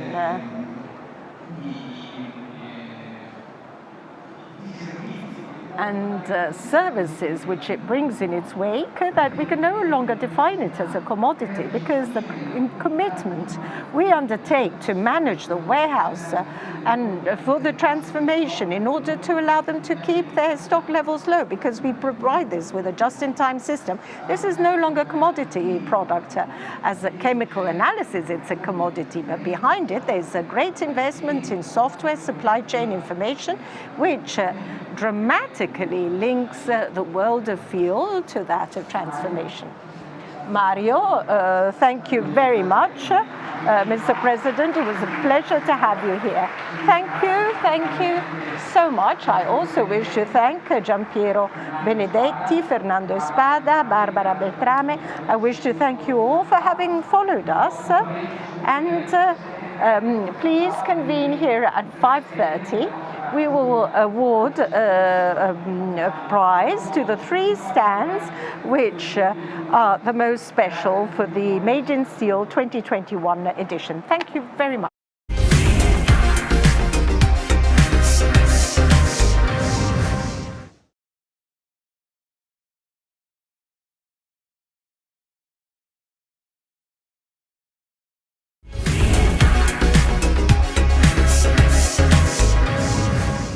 Buongiorno e ben ritrovati, ho il piacere di presentarvi il dottor Luigi Morsut, vicepresidente esecutivo di Danieli Centromet. Buongiorno. Buongiorno.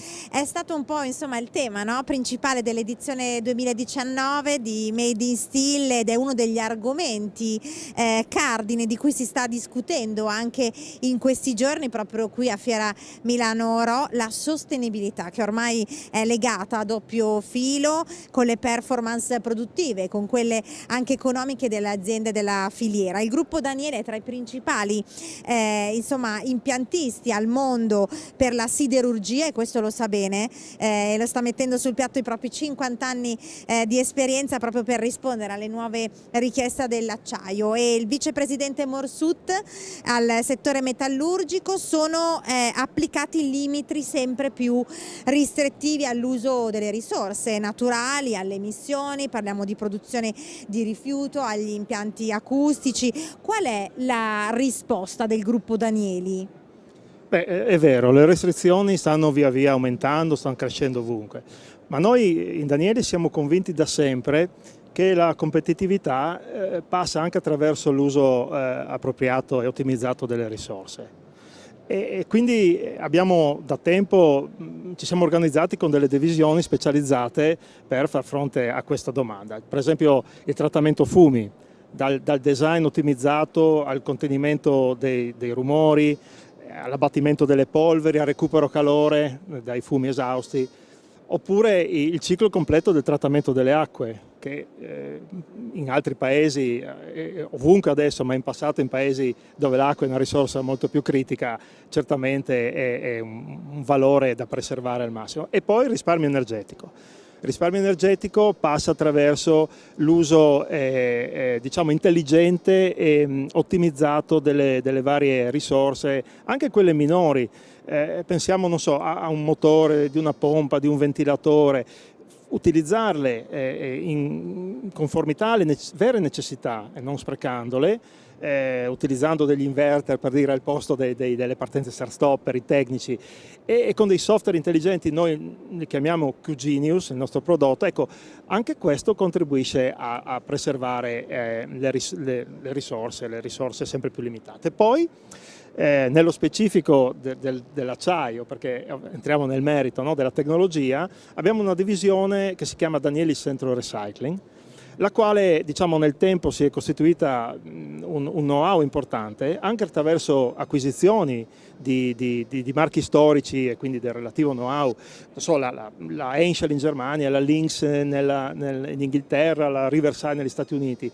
E nel tempo ha costruito delle soluzioni molto, molto specifiche, molto mirate. Non so, l'EcoGravel, per esempio, poi con i nomi commerciali che sono questi. L'EcoGravel recupera la scoria dei forni fusori soprattutto, per fare del conglomerato, dell'aggregato per uso civile, certificato per l'edilizia civile. L'Indutect per il recupero dello zinco dai fumi delle AF, dalla polvere dei fumi delle AF. La Sinca, questo è un ultimo processo che abbiamo brevettato per il recupero dal residuo di frantumazione di metalliche, quindi dal trattamento del rotame, di frazioni polimeriche che poi vengono trattate e immesse nei forni fusori per fare scoria schiumosa. Non solo è un recupero di materiale che viene messo al riciclo, ma anche un recupero in questo caso che favorisce l'ottimizzazione energetica del processo fusorio. Insomma, c'è tanto, siamo pronti, convinti e operativi a 360 gradi su questo tema. Dottor Marsut, è una curiosità, no? Stare dalla parte della sostenibilità richiede impegno e sacrificio, ma quanto ripaga? Beh, allora, ripaga innanzitutto nel sentire che si sta facendo la cosa giusta. Mi consente proprio di dire eticamente ripaga, soprattutto per le nuove generazioni. Ecco, i nostri nuovi colleghi sono molto sensibili a tutto questo e sono molto motivati a sviluppare sempre di più questo tema. Poi ripaga nel lungo termine, perché nel momento in cui io faccio un processo più sostenibile, faccio un processo anche economicamente più sostenibile alla lunga e quindi ripaga. L'acciaio è il re, no? Dell'economia circolare, anche grazie al recupero, al trattamento dei rifiuti solidi, che sempre più si trovano nuovi usi, grazie anche alle nuove tecnologie. Cosa avete voi già introdotto sul mercato e a cosa state lavorando? Ma allora, il tema principale è questa rivoluzione che stiamo vivendo nelle acciaierie, per il passaggio dalle acciaierie ad ossigeno alle acciaierie elettriche, e quindi la riduzione del carbon footprint passa attraverso l'utilizzo di rottame. Il re dei materiali di riciclo è il rottame, e quindi la nostra attenzione è lì che il rottame diventerà sempre più strategico. Ora, noi pensiamo che sia importante, sia strategico, sia il vero valore aggiunto l'integrazione fra il processo del rottame in sé e l'ottimizzazione del processo di fusione del rottame. Le due cose sono come le due gambe di uno stesso corpo, che può correre solo se entrambe vanno alla stessa velocità, ma soprattutto coordinate. E quindi abbiamo diciamo, la nostra divisione Danieli Centro Recycling, che si dedica al riciclo in generale, ma nello specifico del rottame, ha sviluppato un processo che si chiama, noi lo chiamiamo Danieli Scrap to Melt, per dar l'idea, e con una tecnologia che prevede i diversi passaggi. Da un lato come si dice, la densificazione la chiamano, quindi le cesoie ad alta performance, i compattatori eccetera. Dall'altro, subito dopo, la pulizia, perché evidentemente le componenti che sono in un certo senso delle impurità o delle impurezze, dei fastidi per un processo, possono essere dei prodotti di alto valore aggiunto per altri. Il problema è separarli. Il terzo è sapere cosa si sta facendo, in particolare cosa si va caricando al forno fusorio. E qui forse è uno dei punti più interessanti che sono, diciamo, a disposizione grazie alle nuove tecnologie, l'analisi chimica in linea, in tempo reale, del rottame mentre viene processato. Questo consente anche di direzionare il rottame verso la destinazione più propria in base a quello che esso è. Dopodiché questo processo lo integriamo con il processo di ottimizzazione della fusione. Abbiamo un sistema intelligente che chiamiamo QMelt, il quale apprende dallo storico, dalle circostanze, e integrato appunto con la propria preparazione del rottame, consente di avere un processo globale molto ottimizzato. Quindi tutto questo, poi noi abbiamo la fortuna di avere, noi siamo anche produttori di acciaio, l'ABS è un'importante azienda del gruppo Danieli, quindi possiamo avere il punto di vista di chi produce, di chi processa il rottame e di chi lo utilizza. Così facendo chiudere un po' il loop e dare una soluzione completa. E un altro tema cruciale anche per i costi sempre più elevati delle quote di emissione di CO2 in Europa è proprio quello delle emissioni, e i vostri impianti sono predisposti, no? All'uso di idrogeno, cui l'industria sta guardando veramente con interesse. Quali altre tecnologie insomma, sono disponibili presso Danieli? Qui il tema è interessantissimo e vastissimo, però partiamo da quello che abbiamo già oggi. Oggi noi abbiamo degli impianti che stiamo fornendo ai nostri clienti per produrre preridotto DRI, quindi DRP, DRI plants, che possono utilizzare fino al 100% di idrogeno, quindi sono pronti per l'uso, qualora l'idrogeno ovviamente sia disponibile. Senza bisogno di modificare, sono già pronti, possono andare dal 100% natural gas al 100% idrogeno con un qualsiasi mix intermedio. Poi abbiamo il forno che noi chiamiamo Digital Melter, DigiMelter. È un forno che può essere alimentato al 100% anch'esso direttamente da energie rinnovabili, senza aver bisogno di passare attraverso la rete. Questo grazie a una tecnologia digitale di controllo che noi chiamiamo Q1, che è un nostro brevetto. Anche questo è un grosso passo in avanti, una milestone nella direzione appunto del contenimento del carbon footprint. Poi abbiamo una divisione a Genova che si chiama Danieli Centro Combustion, che fa forni di riscaldo, che oggi stesso propone bruciatori per forni di riscaldo che funzionano fino al 60% con idrogeno, quindi con una ottima riduzione anche qui delle emissioni CO2 e in previsione anche aumento di questa percentuale. Ma oltre che evitare di produrre CO2, pensiamo anche a contenerla e riutilizzarla. E quindi per esempio la CO2 comunque residua del forno di riscaldo in ABS, nel nostro nuovo laminatoio, che è il QWR, Quality Wire Rod, viene utilizzata per come si dice, produrre, un brutto termine, alghe che poi vengono utilizzate per l'alimentazione animale. Quindi anche il residuo torna in ricircolo. È molto affascinante ascoltare insomma tutto ciò. E qual è il trend di domande di tutte queste tecnologie verdi per la produzione dell'acciaio? Certamente c'è un crescente interesse e una crescente domanda. Nelle diverse parti del mondo, come dire, con diverse velocità, con diverse modalità. Ma possiamo dire, così generalizzando, che sicuramente sta procedendo molto velocemente negli Stati Uniti, in Cina e in Russia e naturalmente in Europa e quindi in Italia.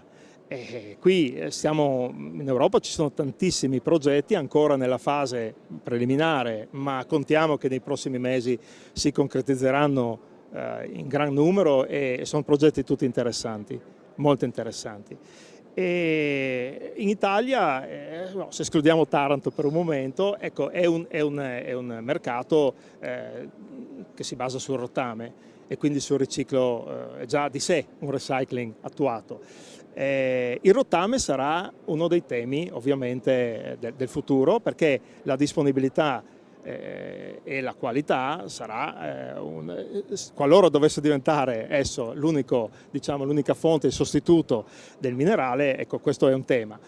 Il tema è cosa potrà eventualmente sostituire o integrare l'utilizzo di rottame e quindi i materiali verdi alternativi e soprattutto la fonte di energia verde per poterli produrre, quindi l'idrogeno, eccetera. Ma questo è un tema molto ma molto ampio. Una domanda che riserverò per il prossimo Made in Steel. Però le tecnologie, ben volentieri, le tecnologie, ecco, questo è il punto importante, le tecnologie ci sono disponibili ora, si possono utilizzare e il sentiment sta ovviamente andando nella direzione giusta e contiamo che il resto del sistema politico, finanziario, eccetera, faccia la sua parte e quindi ci siamo. E che faccia molta attenzione perché serve sicuramente. Grazie mille al dottor Luigi Morsutta, vicepresidente esecutivo di Danieli Centromet. Grazie. Grazie a lei, è stato un piacere.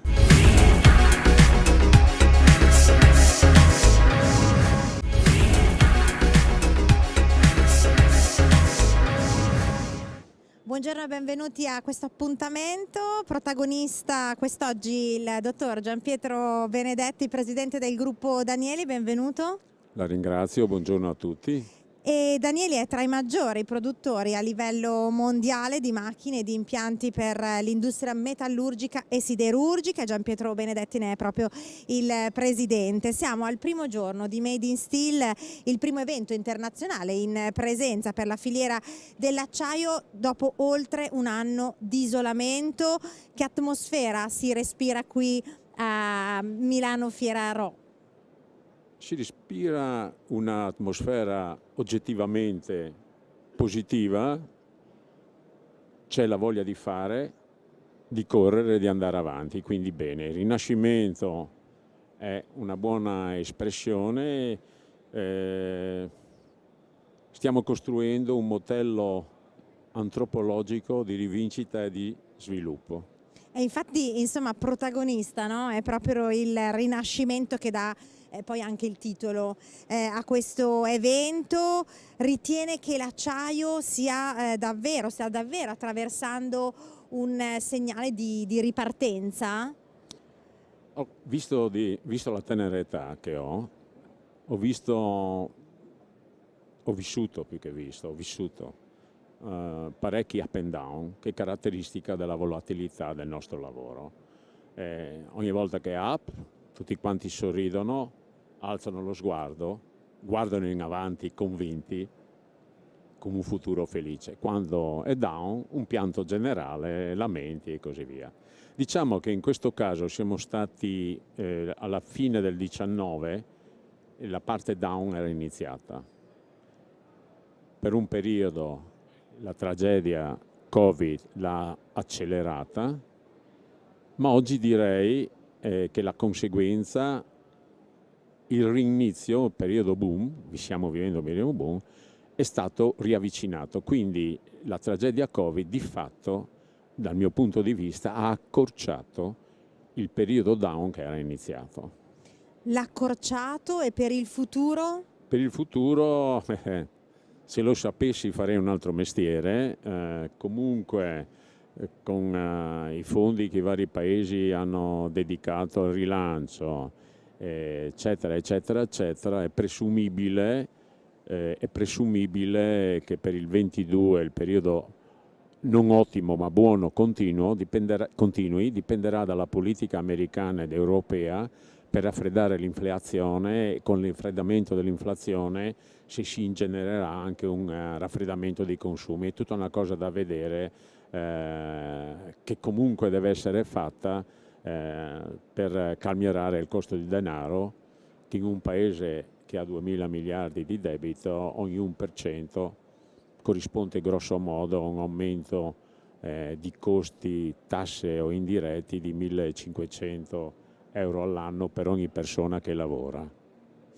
La parola d'ordine oggi per quanto riguarda l'acciaio è la decarbonizzazione, anche perché ormai almeno in Unione Europea i costi derivanti proprio dall'impatto ambientale della produzione, della trasformazione stanno toccando sensibilmente anche i ricavi. Che richieste vi arrivano anche insomma in questo senso dai vostri clienti finali?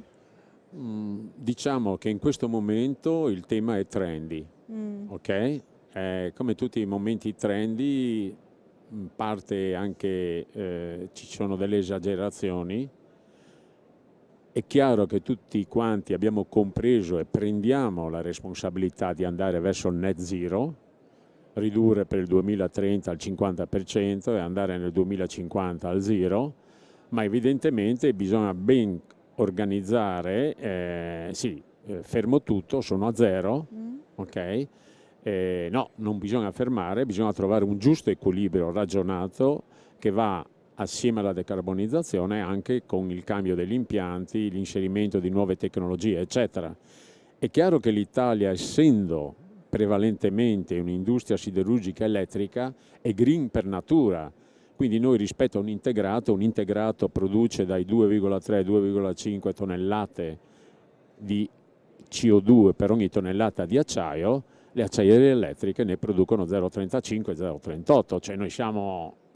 Il tema è molto complicato anche perché, per concludere, porterà per le acciaierie elettriche il tema approvvigionamento a rottame, perché se il 30% degli integrati convertiranno da ciclo a carbone a ciclo elettrico, anche solo il 30%, evidentemente alimenteranno o con rottame o con DRI. Però il DRI, l'idrogeno ancora costa 40 volte più di quello che dovrebbe costare, quindi è lontano, a meno che non lo paghi una terza parte. gas è possibile, ma anche il gas non è economico in ogni regione. Quindi ci sarà una mezza rivoluzione fantastica nei prossimi 3-5 anni che muterà l'assetto e anche, direi, la posizione di mercato di molte aziende. Presidente Benedetti, c'è anche una differenza rispetto alle varie aree geografiche, parlava dell'Italia, no? E poi? Sì, esatto, decarbonizziamo, investiamo, paghiamo il CO2, sì, tutto bene, ma è ovvio che devo trovare un sistema che è già impostato di tassazione per l'acciaio importato che sia fedele alle reali emissioni di CO2 di chi lo importa. Probabilmente penso che l'organizzazione italiana, così come anche le altre, in Europa dovremmo organizzare, avere un team che vigila su questo tema, cioè che si importi acciaio e paghino le tasse veramente in relazione a quanto CO2 emettono, altrimenti sarebbe concorrenza sleale. A che punto è invece il progetto con Metinvest per la costruzione poi di un nuovo impianto per la produzione di coils laminati a freddo, zincati, rivestiti a colore a Mariupol in Ucraina? Spero di aver detto tutti gli accenti giusti. Perfettamente all'italiana. Benissimo. Quindi in Ucraina va bene, stiamo procedendo alla costruzione del treno a freddo, painting line, eccetera, eccetera. In Italia si sta ragionando credo che la decisione finale sia vicina, dipende dalle condizioni offerte la decisione finale sul site, potrebbe essere addirittura non in Italia, sempre nel Mediterraneo, dipende da condizioni, porto, tasse, costi vari, velocità nel dare i famosi permessi, eccetera, eccetera, perché come sappiamo ancora, tuttora, accentuato dal famoso DAT, lavoro a distanza, in particolare nell'amministrazione pubblica, i tempi si sono gentilmente allungati di mesi, quindi intraprendere, avere permessi, eccetera, anche se si è nel parte del giusto, cioè entro le norme, diventa epico. Siamo allenati e vediamo di farcela. Un investimento che supera il $1 miliardo?